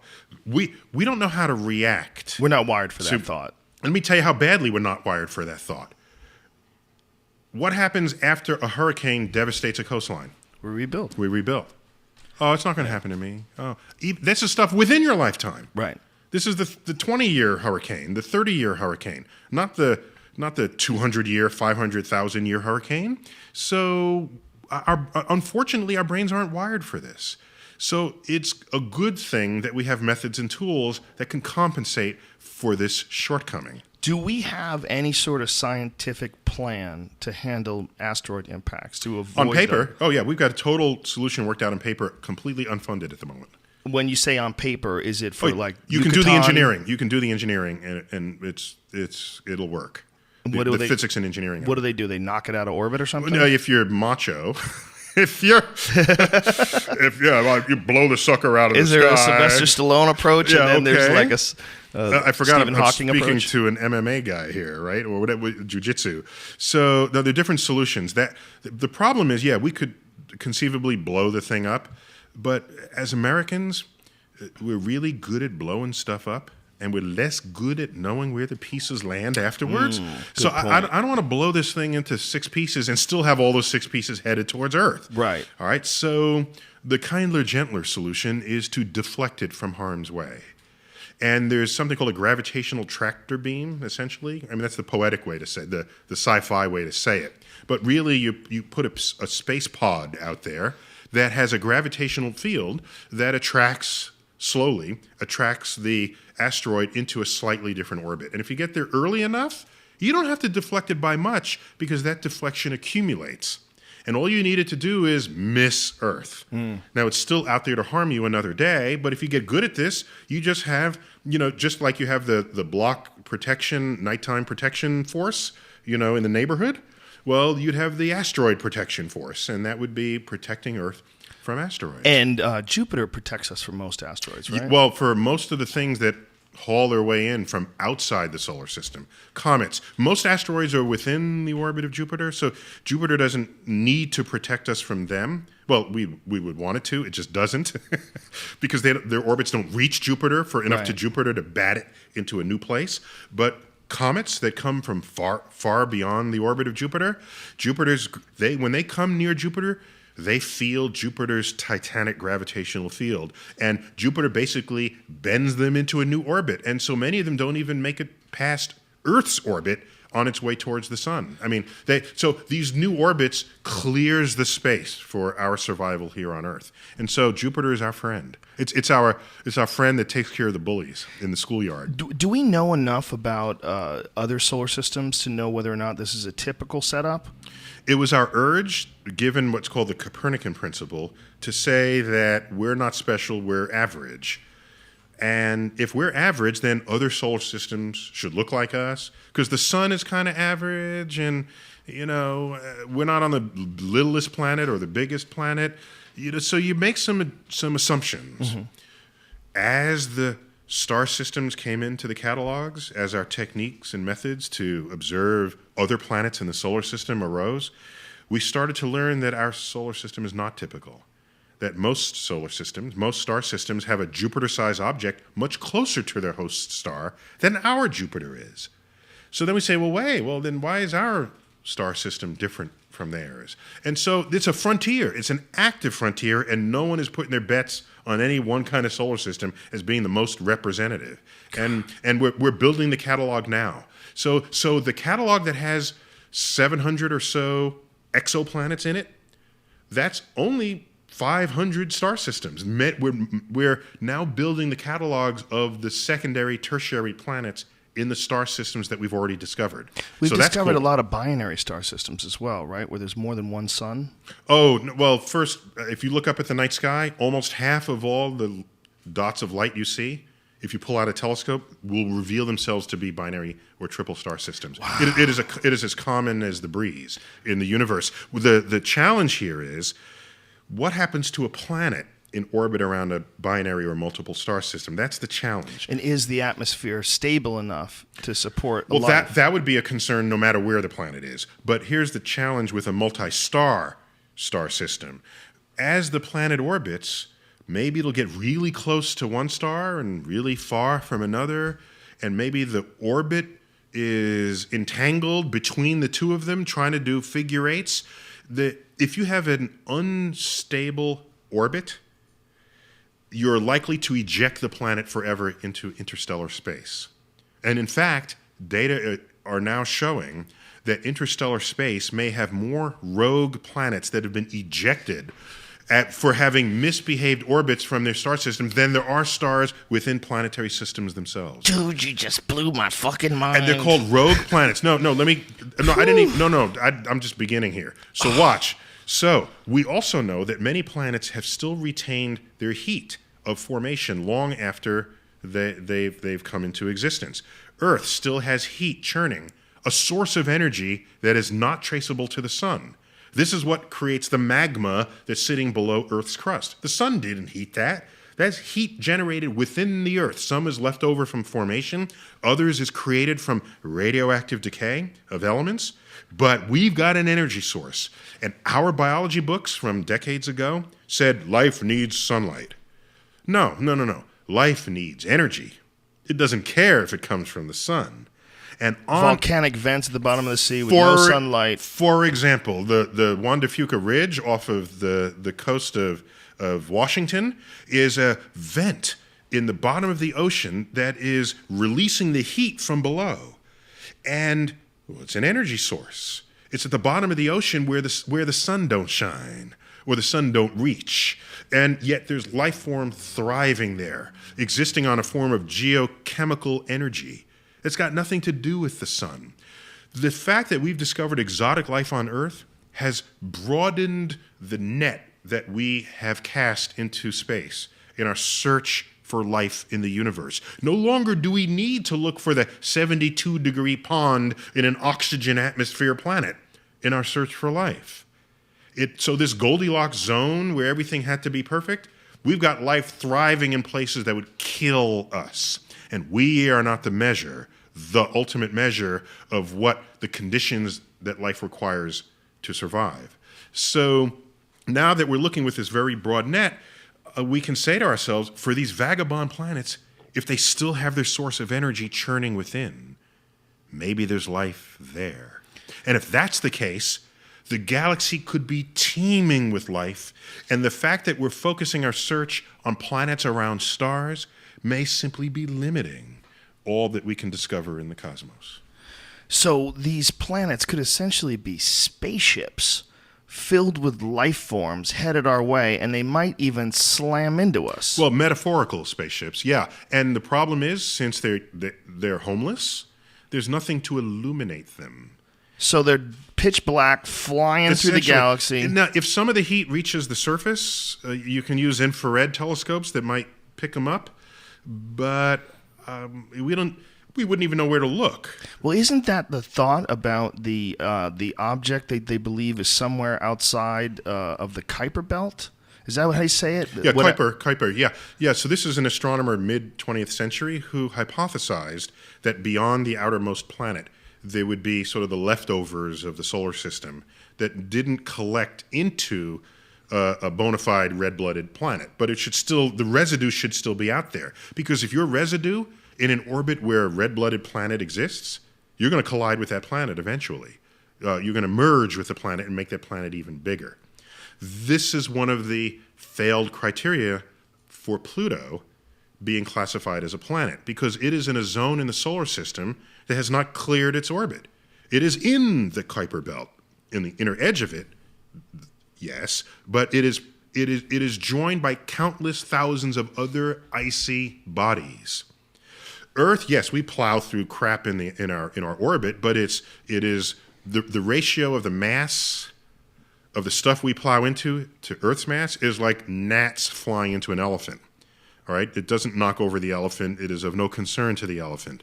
Anything that could still possibly collide with us, Earth won't even care. We'll care because it'll affect the ecosystem, but Earth, the planet, is so much more massive than anything we would ever collide with from now to the end of the solar system. We have basically cleared our orbit of anything dangerous. Pluto has not. So that was a damning fact in the ruling that got it demoted from planet to planet. So meaning that it doesn't have enough mass to attract all the other objects that are nearby? And neither does anything else. And so it's just the swarm of comets, the Kuiper Belt of comets. So now, if you go beyond the Kuiper Belt, you're so far from the sun, if you're going to talk to us, it would be through reflected sunlight, but you're so far away. Nothing reflects. Yeah, and these things are really dark objects to begin with. So how do they find them? Well, it'd be hard. So it's possible you can have a big object well beyond the Kuiper Belt. It would just be really hard to find. And I can say without hesitation that if there's a huge object out there, its gravity is of no consequence to anything that's going on between us and the Kuiper Belt. I just thought it was fascinating because the idea was that there was a Jupiter-sized planet so far outside of our solar system, or what we consider our solar system, that it was causing some sort of a gravitational effect on the Kuiper Belt. And those what you might be remembering is the Nemesis Object.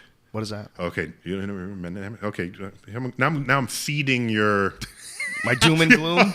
Don't do it. Let the record show the man's eyebrows moved up into his forehead. So there was an analysis of the extinction episodes in the history of the Earth that suggested that perhaps they were episodic or periodic. Every sort of 20 million years or so, there was a little dip in the fossil record. And we said, well, all right. By the way, geologists look for indicators in the fossil record and in the rock record to demark where one era, one period, one epoch begins and another one ends. So, for example, the dinosaurs croaked at the beginning, at 65 million years ago, at the KT boundary. It's got some other name lately. I haven't kept up with that. But that boundary, they knew it was a boundary, so they called that a different geologic zone, that which followed 65 million years ago compared to that which came before it. And they did that long before they knew what the hell happened there. We would later learn that an asteroid struck, and there surely were some supervolcano activity and what are called the Deccan Traps. And so there's a lot of bad stuff going on in the Earth at that time. So it was hostile to life. We lost 70% of the world's life species in that period of time. Right there, 65 million years ago, was devastating. So, awesome for us, because that's how we hear, right? Yeah, in fact, flowering plants. So asteroids are our friends. Yes, yeah. They reset the world. We had a fucked up environment. It was a bad neighborhood. Dinosaurs were everywhere. We bad for us. Couldn't make it. We were just rats. We back were then. Scurrying underfoot as early rodents. Yes, and we were just hors d'oeuvres for T-Rex, basically. And you take them out of the ecological niche, we can then aspire to evolve to something more interesting than a tree shrew. Something that can consider the Kuiper Belt. Yes. And so it was imagined that maybe there's an object out there that's so far away you can't see it, but it's on this huge looping orbit that comes by the sun every 20 million years, because that's the cycle of these extinction episodes. And if that's the case, no, it doesn't hit us. It has to stay around for the next cycle. So what does it do?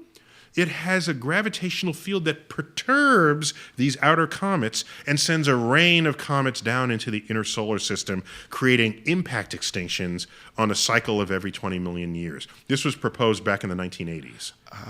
But it's not an object that anyone has ever seen. It's an object whose existence was inferred or asserted based on the record of extinction in the fossil record.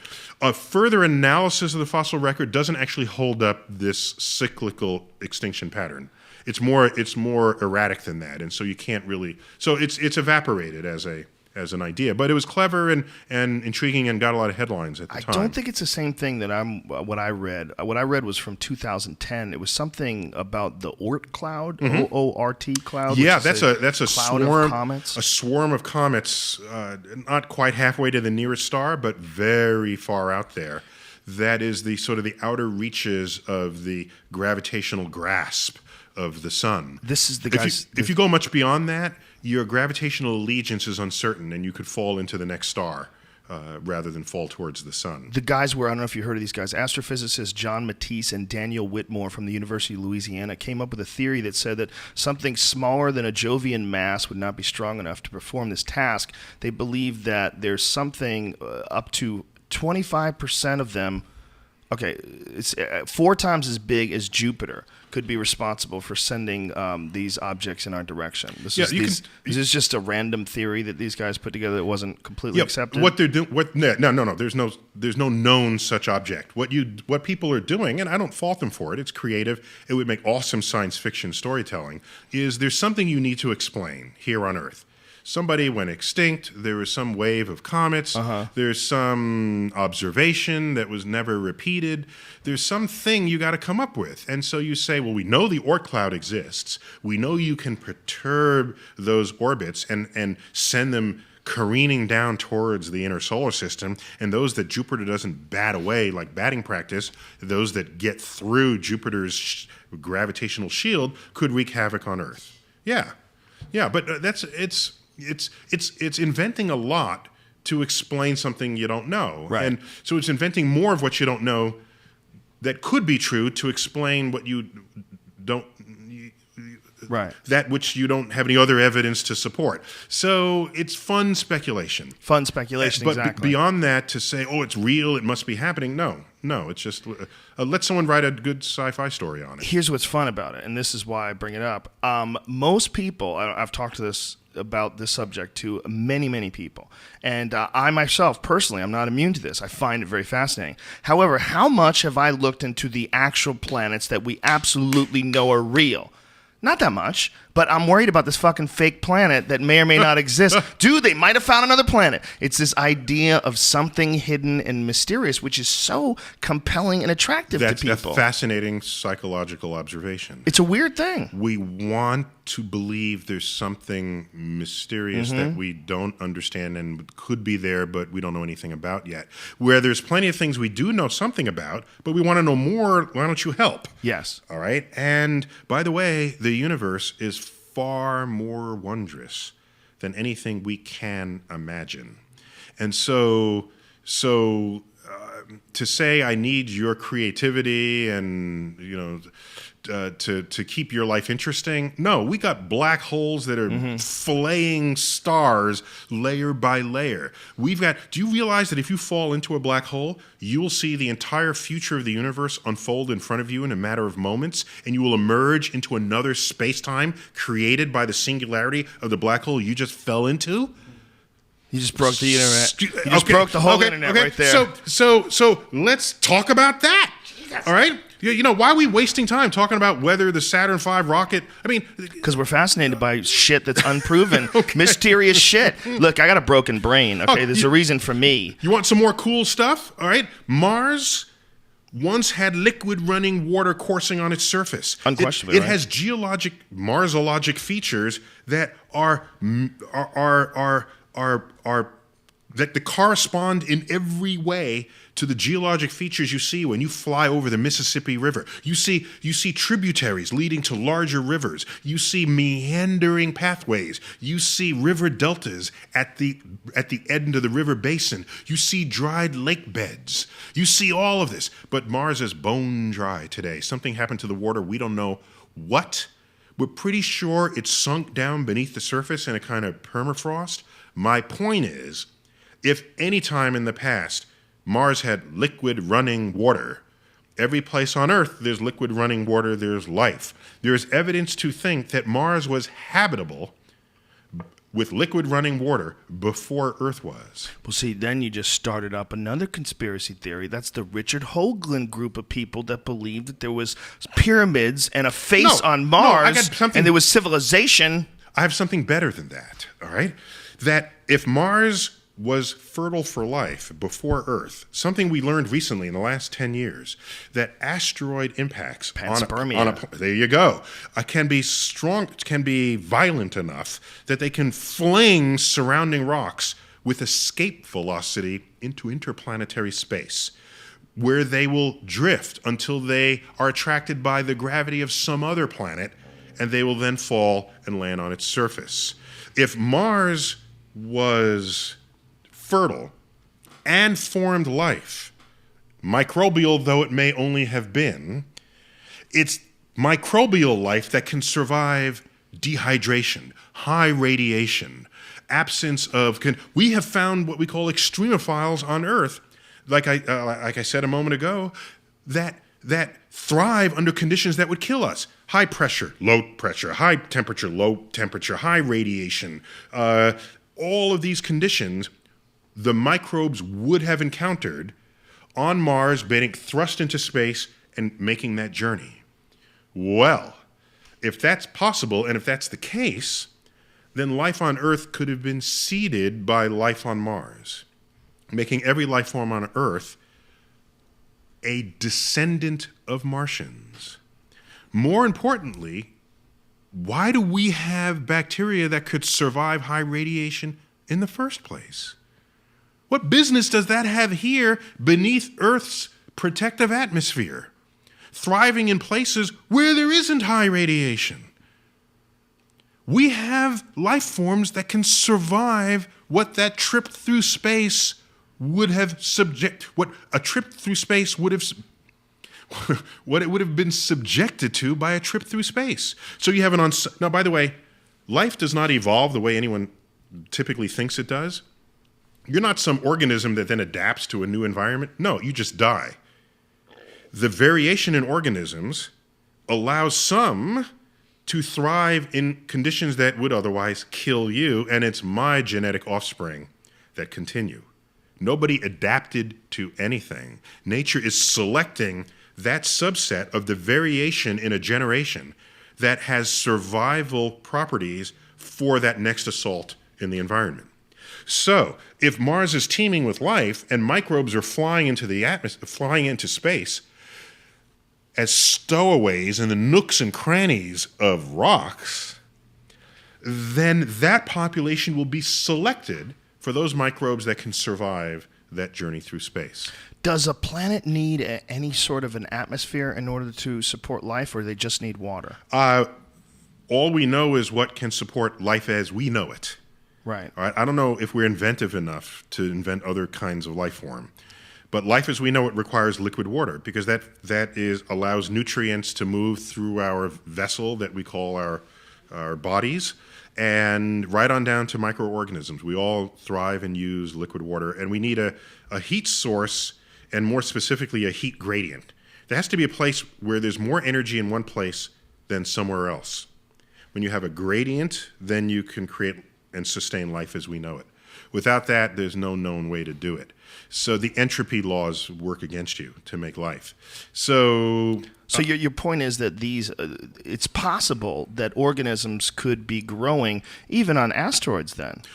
Sorry. So your point was, do we need an atmosphere? Yeah. Well, recent evidence suggests that possibly more than half of the mass of biology, the biomass of Earth, lives and thrives beneath Earth's surface, not on its surface.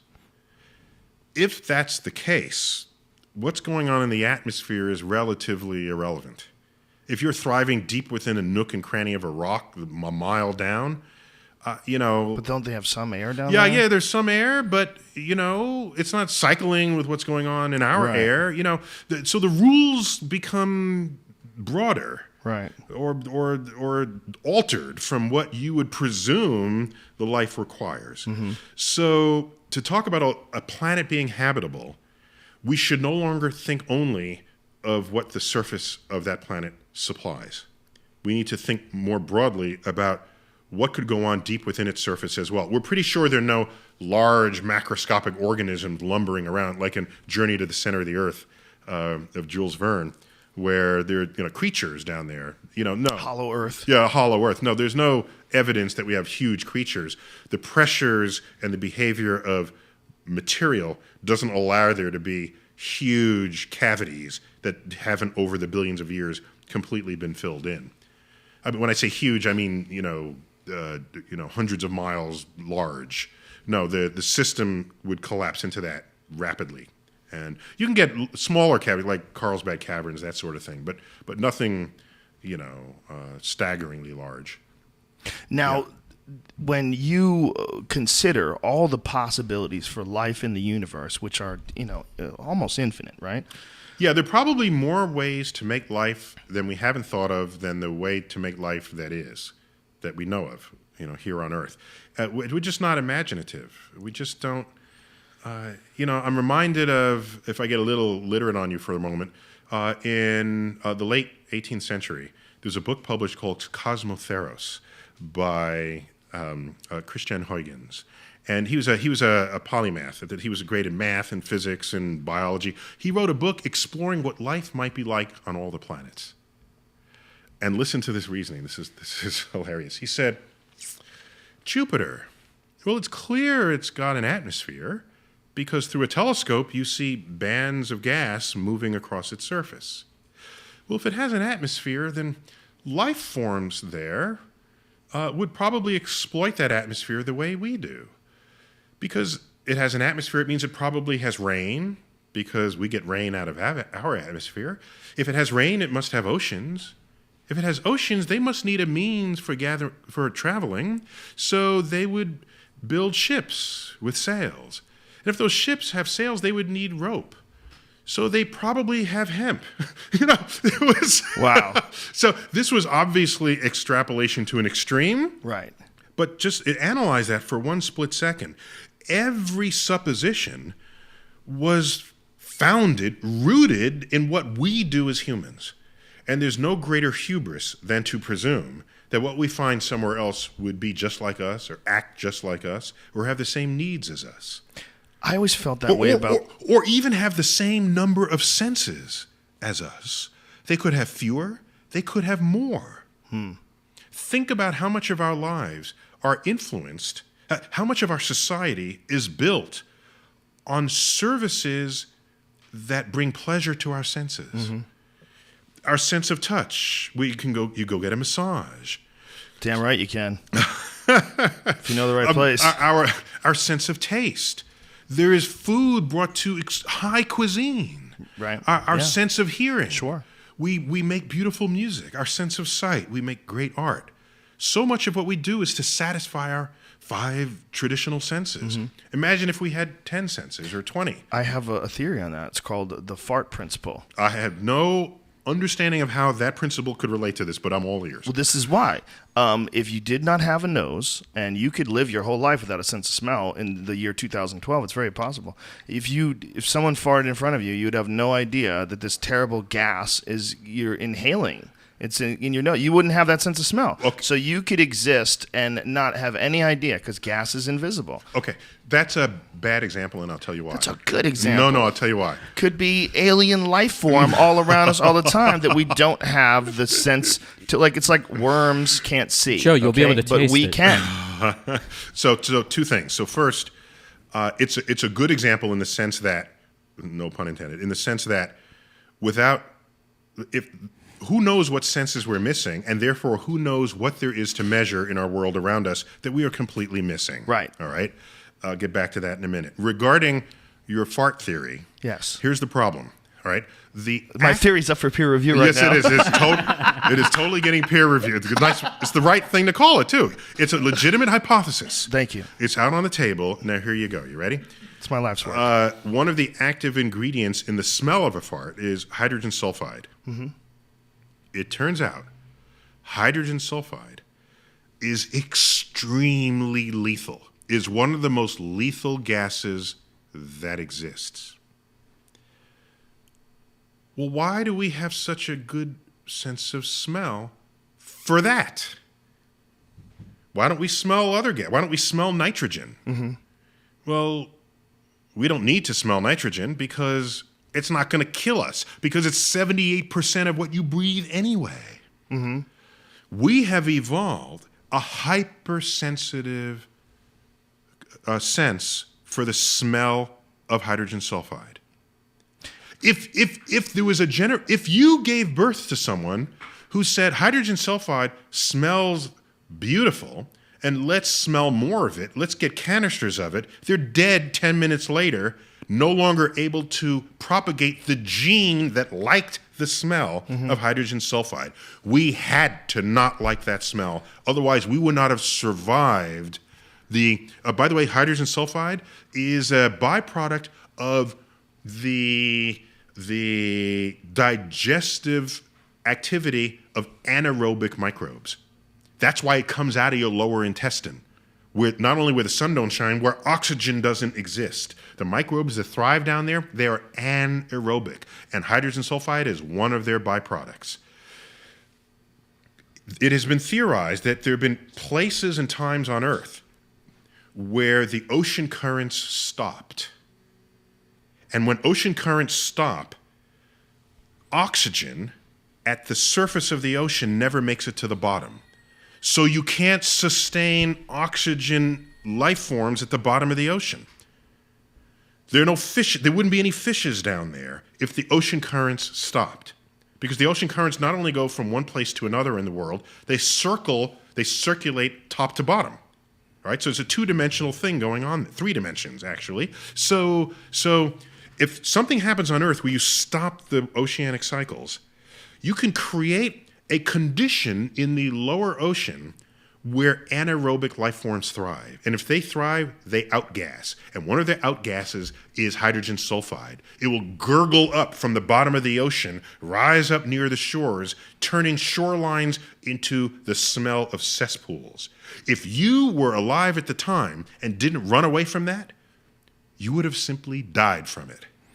That is all well and good. Therefore, the nose theory, that if we didn't have a nose, we could all just fart. If we didn't have a nose, we wouldn't have noticed hydrogen sulfide, and humans would not have survived it, and some other creature would be having this interview right now. I agree with you and disagree with you at the same time, and here's why. What you're saying involves real people and real life adaptation to our environment. Yes. What I'm talking about is aliens that are just like farts. And this is why you gave me a crazy, long-winded, really in-depth explanation, but you still don't discredit the possibility that just like the sense of smell, it exists, but it is invisible. There could be many things around us that are also invisible, but we have not developed any means to detect them. Okay, you were being metaphorical. Shit works, right?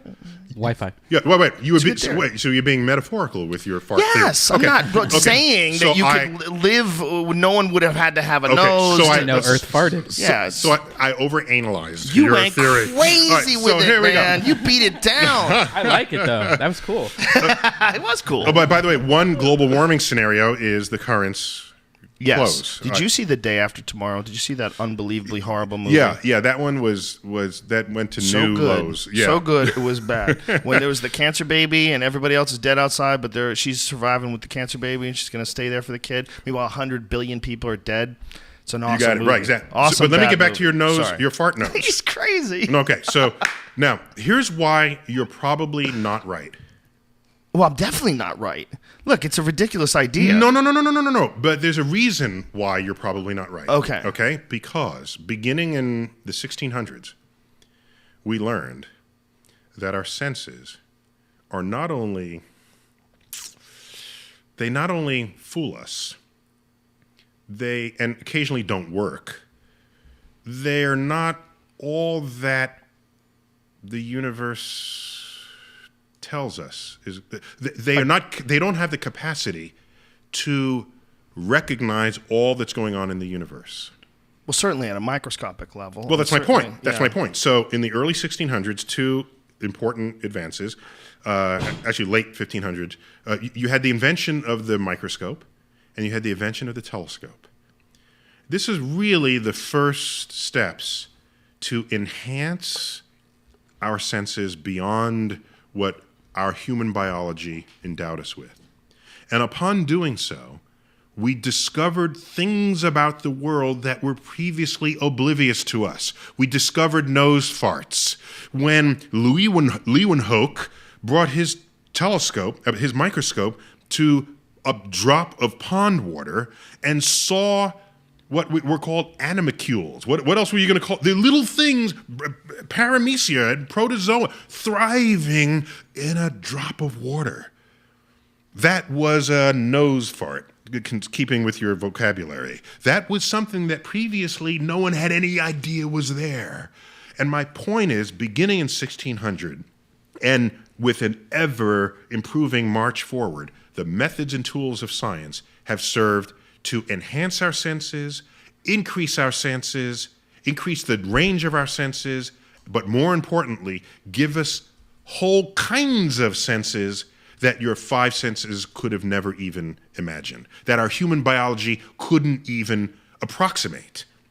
So, what's an example? We don't have senses to detect magnetic field at all. That's why you can sit in an MRI chamber and sit there and, whistle Dixie, and you'll have no idea the strength of the magnetic field that's being cast across your body. We don't have sensors for it. You don't have sensors for radio. Or radio waves. Well, the difference there is we do have sensors for one aspect of the electromagnetic spectrum. We have sensors for infrared, visible, and a delayed sense for ultraviolet. Was that me? Oh, wow. Sorry about that. It's pretty loud. And a creative ringtone, just like mine. No. See? I learned that queefs aren't dangerous. He goes old school. Yeah. So the point is, the radio waves are part of the entire electromagnetic spectrum. We have access to some of that, and we call that, for obvious reasons, visible light. Right. But outside of the range of visible light, you have ultraviolet, X-rays, gamma rays, radio waves, microwaves. So, yes, we can't see radio waves, but that would just be an extension of our senses in the way Geordi in Star Trek, The Next Generation, had his visor. That visor allowed him to see the entire... Did you just go Star Trek on us? I had to go there just because I had to. And my sideburns are Star Trek sideburns. I don't know if you... So he puts that visor enabled him to see the entire electromagnetic spectrum. If we were thusly equipped, you'd walk down the street and the microwave towers would be ablaze with microwaves. And you tune into sort of ultraviolet, and if you think twice about going to the beach, because that's the stuff that gives you skin cancer, especially people with lighter skin. If you want to see, what would be a good example? If you want to see if there's a burglar entering your house, just shift over to infrared. If the burglar is warm-blooded, they will show up even if all the lights are out. Like the Predator. Exactly. It's another way to detect the light. So science has broadened our senses and given us senses that our human biology could not have even thought of or invented. So the notion at this day and age that something is happening on this tabletop that is eluding us, I think is just simply unlikely, because we're so good now at finding things that previously escaped our notice right in front of us. Right now, that frontier is at the energy extremes of the CERN accelerator in Switzerland. That frontier is at the James Webb Space Telescope, where we're going to look at the earliest formation of matter in the history of the universe. These are the extremes of our measurements of nature today. The biological limitations of human beings, the birth and the death, the fact that we are all born and we all die, do we apply those to the universe for a reason? Or do we know that there was a birth? Is that 100% sure that before the Big Bang there was something? Was there anything? Do we know that? Yeah, so we don't know what happened before the Big Bang. So that's my first and highest level answer to you. That doesn't mean some people don't have some creative ideas, but the only real answer is we don't know. And we have top people working on it.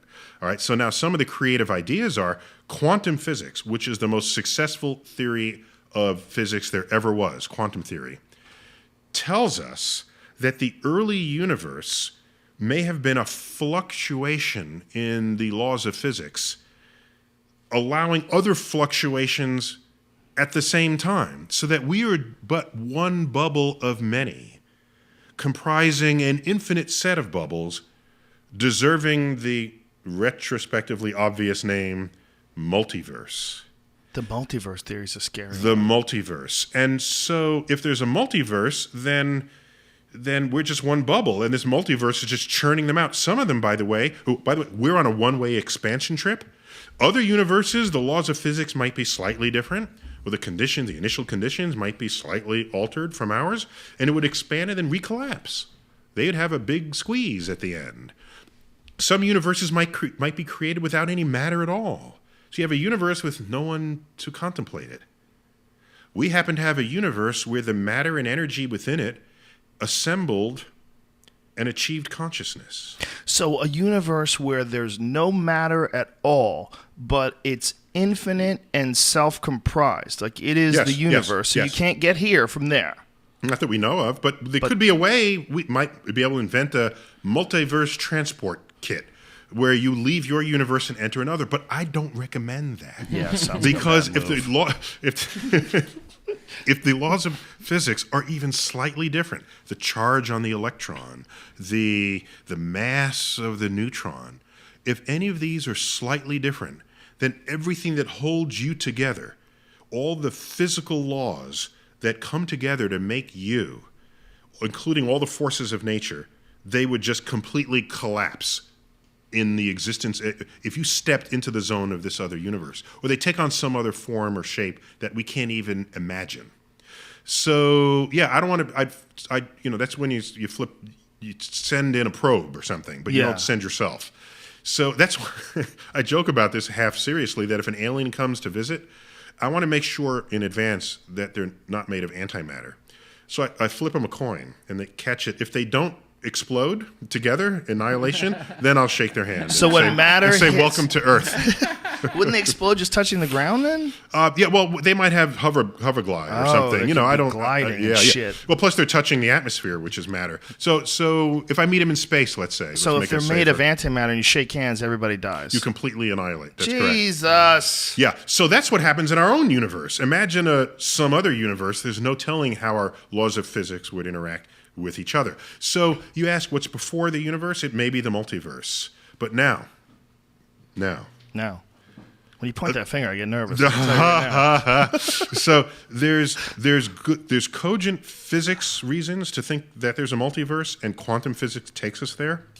There's also good philosophical reason to think that there's a multiverse, because in our experience discovering the cosmos, the universe never makes anything in ones.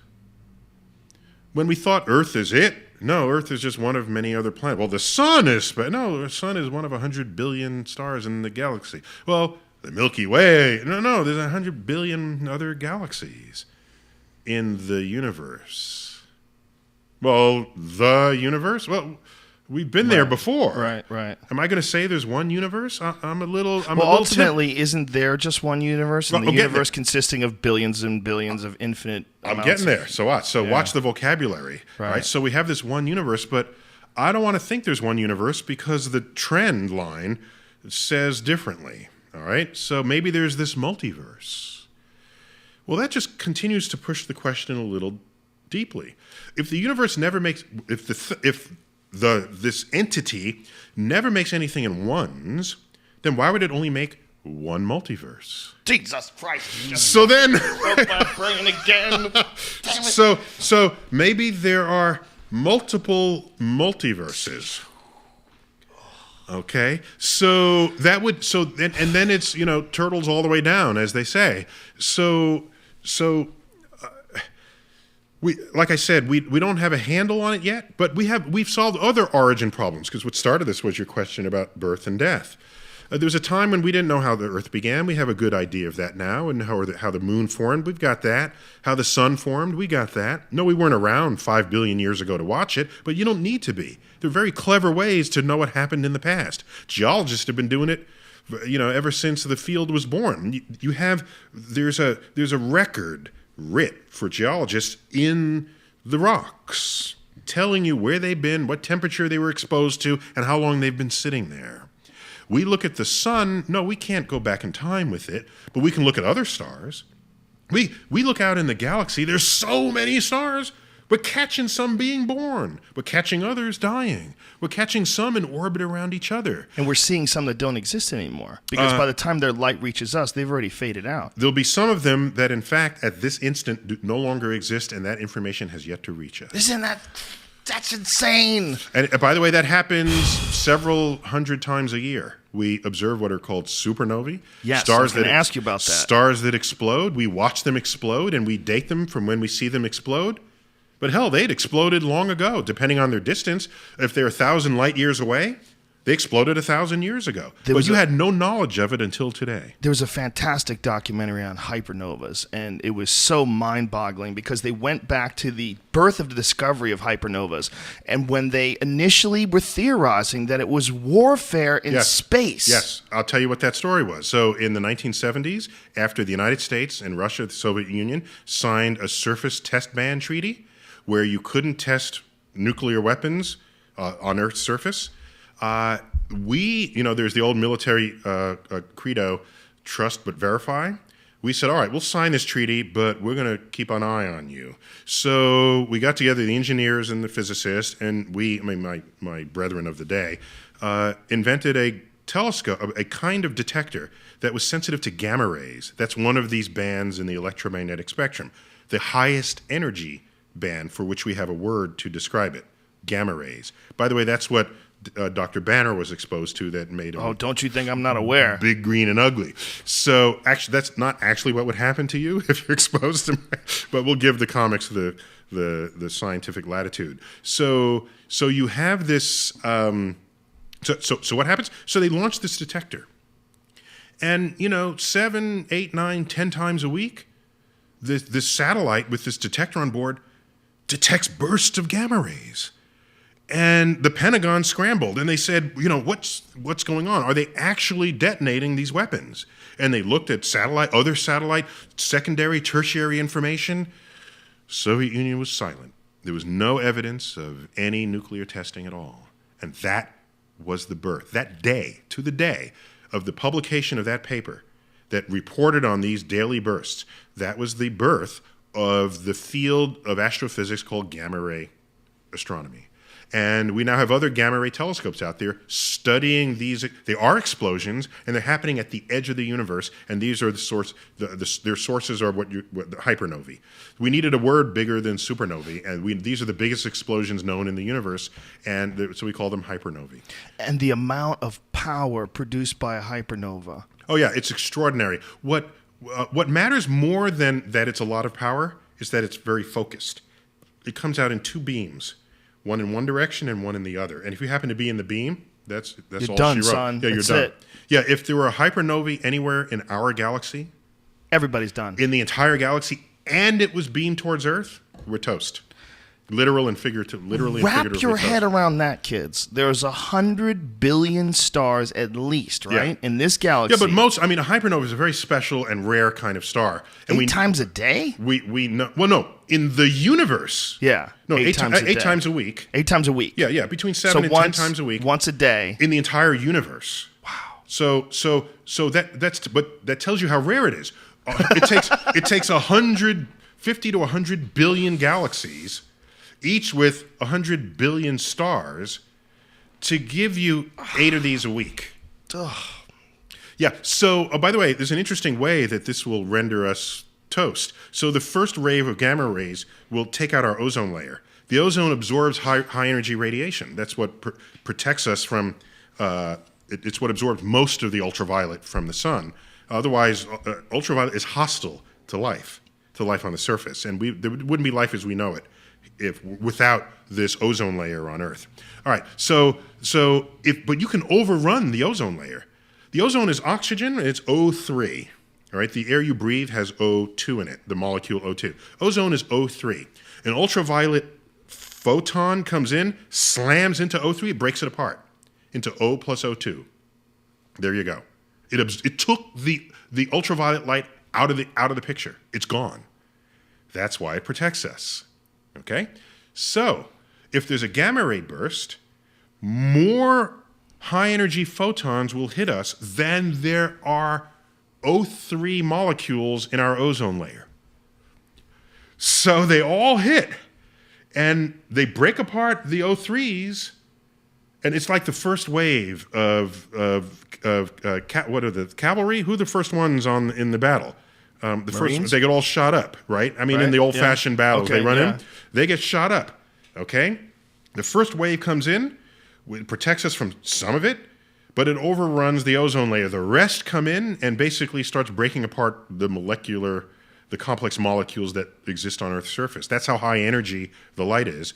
And generally, we think of life as complex chemistry, and the most complex form of chemistry we know. And so we would not survive that. That would be an extinction episode for all life on Earth. And now if you could burrow underground, that'd be cool. Go there. I wouldn't want to. I would rather just stop. I think it's just too much to ask to survive something like that. Grab a beer, get out your lawn chair, and watch it come. It just doesn't seem like anything you want to survive.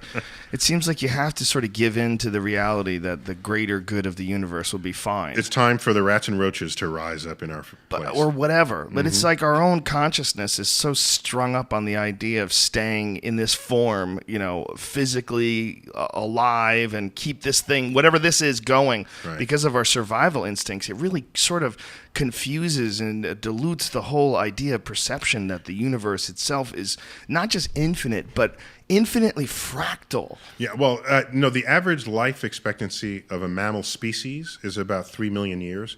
And I'm sure there's some of us out there who are thinking that we'll live for billions of years and planet hop and star hop.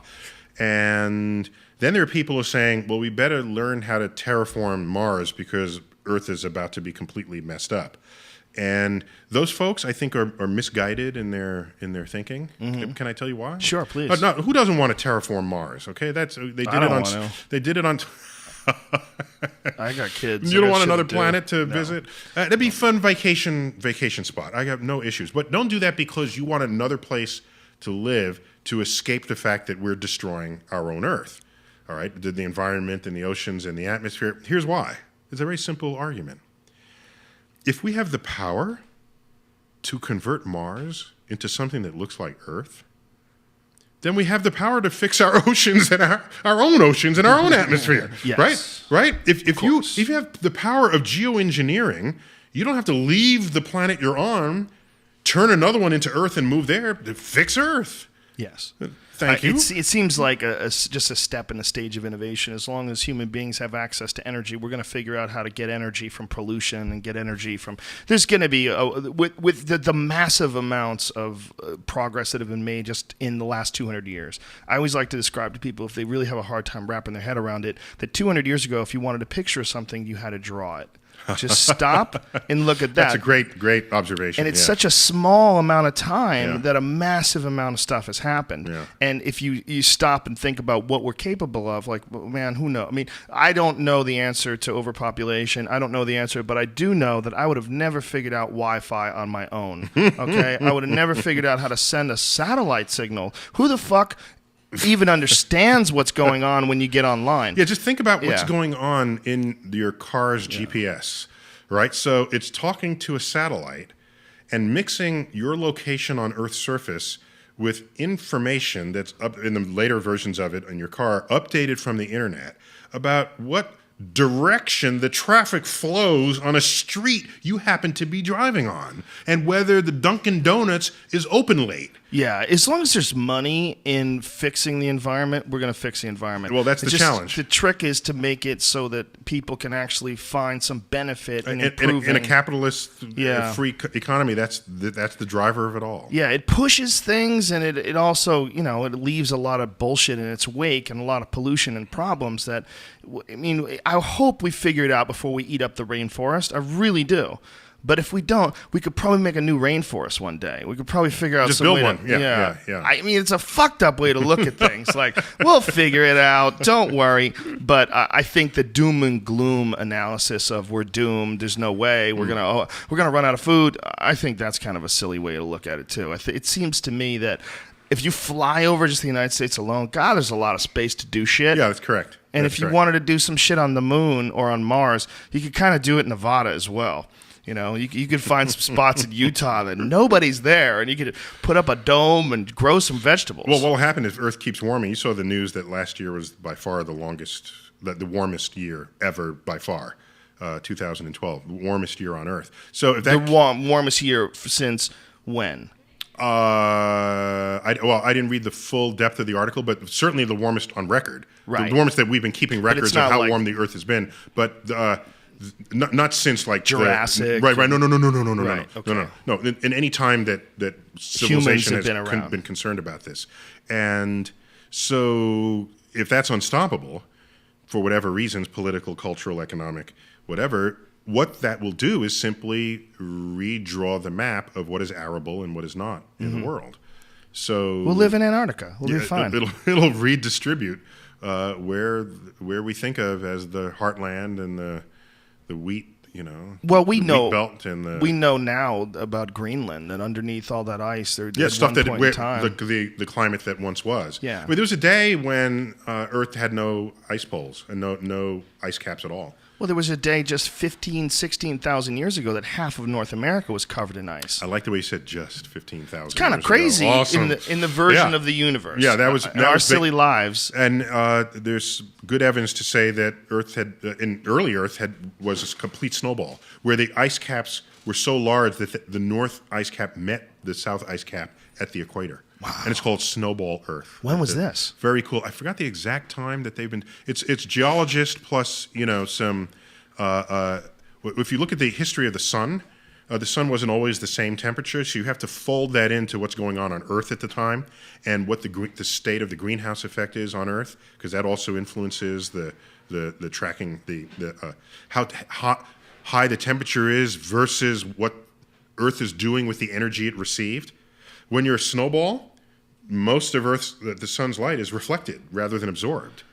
See that? And so that's how you can get a runaway snowball, right? So the ice caps grow a little bit, and this is like global climate change in the other direction.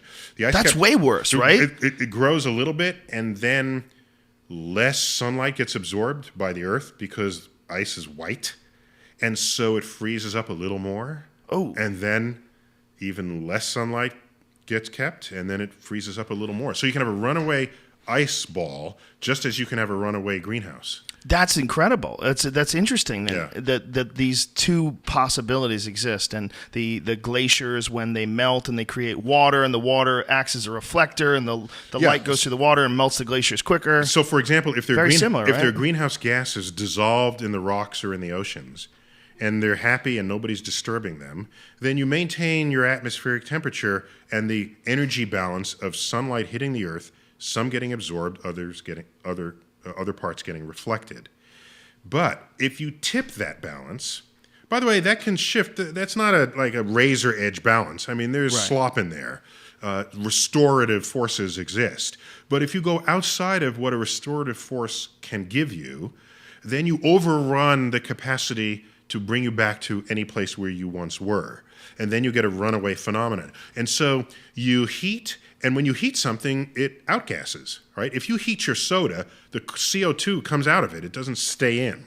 That's why we like drinking cold carbonated beverages. So if you heat Earth, then, and greenhouse gases are dissolved within it, then you start releasing those greenhouse gases. That makes Earth retain even more heat, makes it hotter, and if it makes it hotter, even more greenhouse gases come out. And so you can imagine a situation where you have a runaway greenhouse where everything goes really hot. Is that where we're at? No. Is Which everybody a good thing. doom We're not and runaway. gloom? We're not runaway. Earth has been this hot before and has recovered from it. Over time scales much longer than anybody's lifetime. That's another problem here, right? Earth has been much hotter than this. It just was much hotter before humans, or much hotter before human history? humans. Yeah, before human history. Oh, yeah. And we have great evidence for this. So the issue is not will Earth survive it, it's whether as we have set up culture and civilization and economies and it's all been set up assuming a certain constancy of the conduct of nature. And if we now become a force in nature's equation, creating a cycling of phenomenon that would normally have taken 10,000 or 100,000 years, and we're doing it on a scale of centuries, then we better be prepared to face those consequences. Much like your analogy of the clouds in a time-lapse fashion, the idea of living by the beach would be so fucking ridiculous if you ever saw the actual, like, Pangea change into continents. That'd be the last, because that's like, why would you live near the water? What are you, crazy? But that's 80% of our population, exactly. right? Exactly, yeah. Because cities are based typically near water sources. On river mouths or where transportation was useful in the days before railroads. You live in New York airplanes. City. In Manhattan, lower Manhattan. Are you concerned about, like, Sandy and the impact that it had, that this might be... flooded Zone A, and Zone A was 4 blocks from my zone, which was Zone C. I walked 5 blocks away, and Ocean. Entire underground parking garages were flooded. Cars were bobbing out of the exit doors of these parking garages. Have you thought about Utah or maybe perhaps the Colorado mountains? Because if you plan for the end of the world, I'm going where you're going. I'm going to call you up, dude. You better be straight with me. Tell me where to hide. I got to tell you a cute story. A friend of mine, Rick Binzel, who's a planetary astronomer, he also created the risk scale for judging the likelihood of an asteroid that's recently been discovered. He created the risk scale that will tell you the likelihood of that hitting Earth. Okay? Now, he and I like to drink wine when we're together. So if he's thinking that an asteroid's going to come one day, what's the first thing you ask him about his wine collection? What's the first thing you ask him? What are you going to drink? Well, exactly. What bottle of wine do you have that you're going to pull out the day you know the asteroid's coming? Right. So he was thinking maybe he could attach a little sensor behind that bottle, okay? And it goes into my place and other friends of his. So if he pulls that bottle out, a red light starts flashing, and you know, because he would be the first to know this. Right. It's his calculation that gets sent to the media, that gets sent to the press. Okay. Speaking of calculations, I have to talk to you about the conversation that you had. Was the man's name Claude Shannon? Was that the guy who was talking? Never spoke to anyone named Claude Shannon. Well, I'm trying to remember what the scientist name that was discovering or that was talking to you about the discovery of computer. Jim Gates. Jim Gates. Yeah, Professor Jim Gates. Oh, there. He's a professor of physics at University of Maryland in College Park. Correcting computer code found in the computations of quantum physics. What the fuck does that mean? Yeah, so he found, and I don't claim expertise in everything he said. I had him on a panel. We have an annual event at the American Museum of Natural History. That's my day job there as director of the Hayden Planetarium. And once a year we have this panel, and I bring on my colleagues who are active on the bleeding frontier of some topic.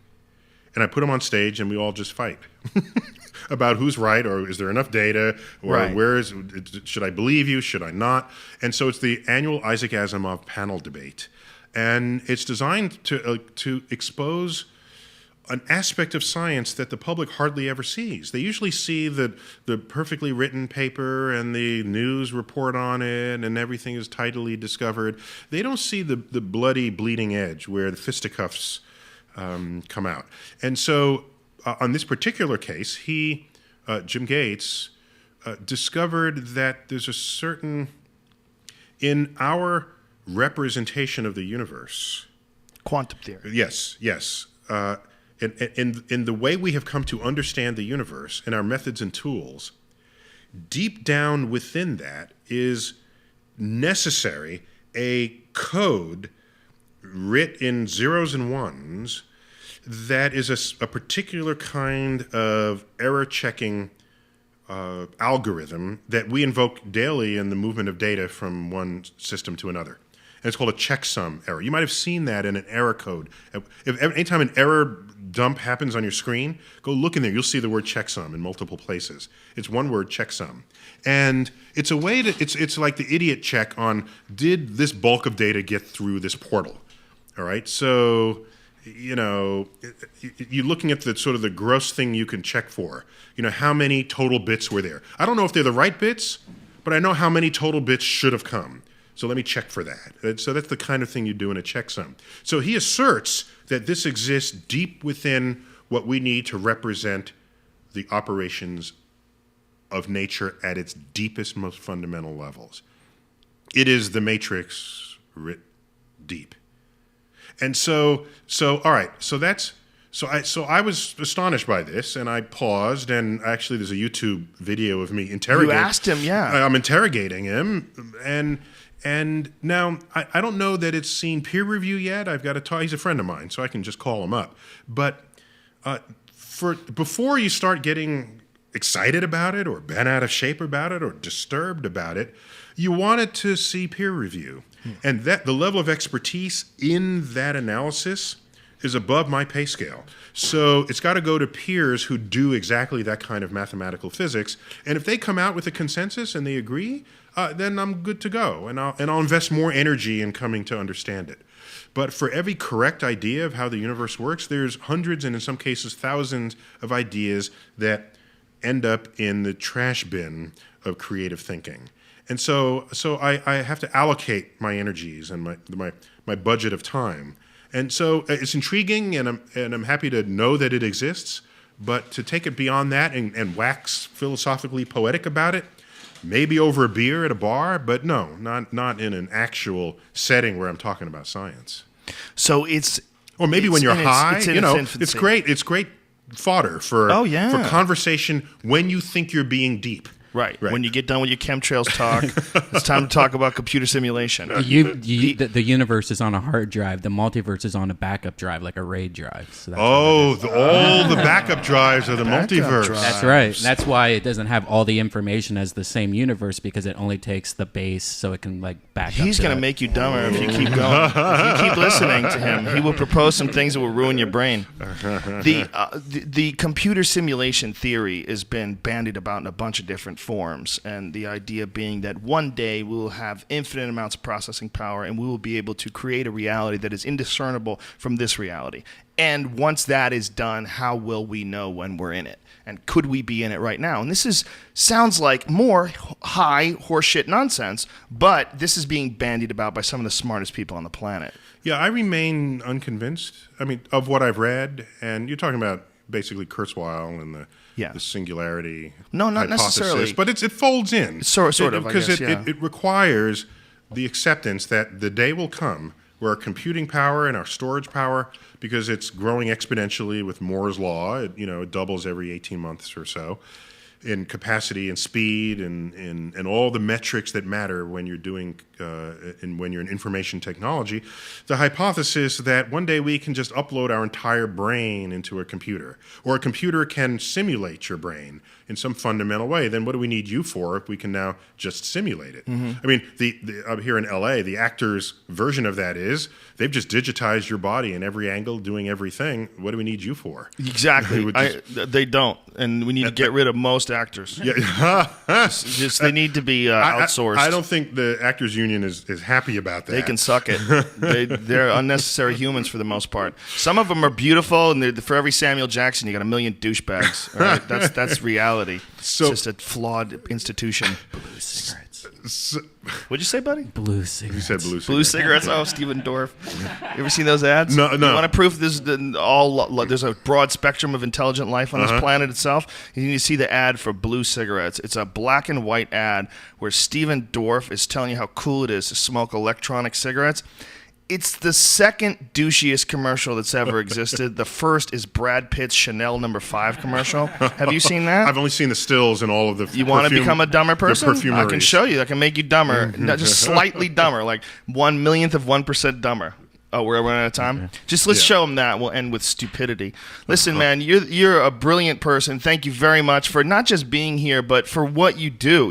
Even Mrs. Rogan was excited that you were on the podcast today. Well, thank you. No, I mean, it's not big on science. As you can tell, she wants real diamonds. Tell her I'll work next time. I'll smuggle one out under blindfold for her. I'll see what I can do. Your passion for knowledge and your passion for distributing it, and it's so infectious and it's so fascinating. And I got a lot of Twitter messages today about you coming on, and a lot of them were from people who said that you ignited their passion for science and you made them pursue specific career goals. And there was a guy today who sent me this message about he's an engineer. He became an engineer because of listening to you. Well, I'm deeply appreciative of that, but let me pose that and let me analyze that in a slightly different way. I already know that the universe is an extraordinary place, but not everyone else does. So part of what I do is serve as a conduit between the curiosity in our culture that is embedded there even if you've forgotten it, because I know it's within us all, because it's there in all of us when we're children. AKA, you're a bad motherfucker. No. So that's what I'm trying to say. All I do is part the curtains for people to recognize the awesomeness of the universe that is there with or without me. Well, you have a beautiful way of looking at it, and I really appreciate your humility in that respect.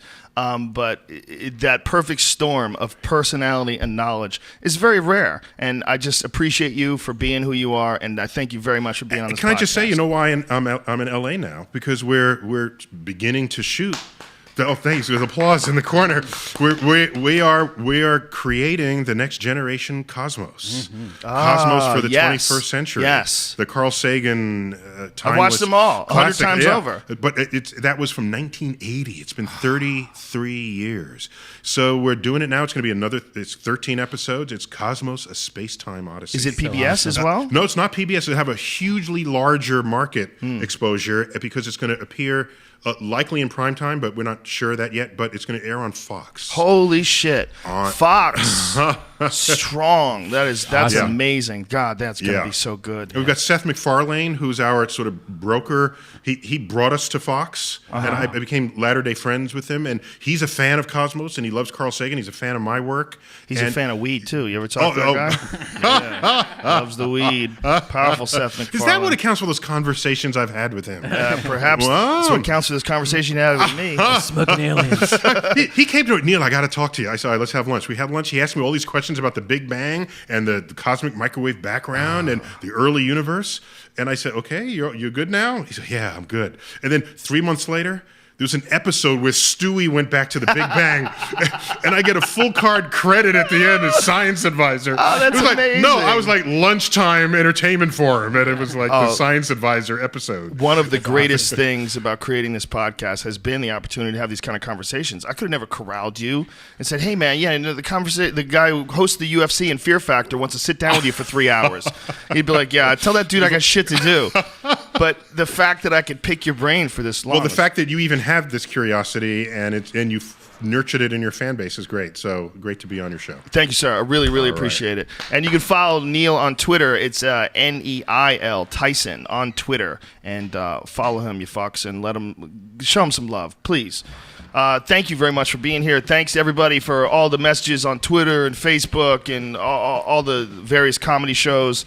Speaking of which, this weekend, this Friday night, 2 shows here at the Ice House in Pasadena, 8:30 and 10:30 with Ari Shafir. Are you coming? You want it? I might not be around.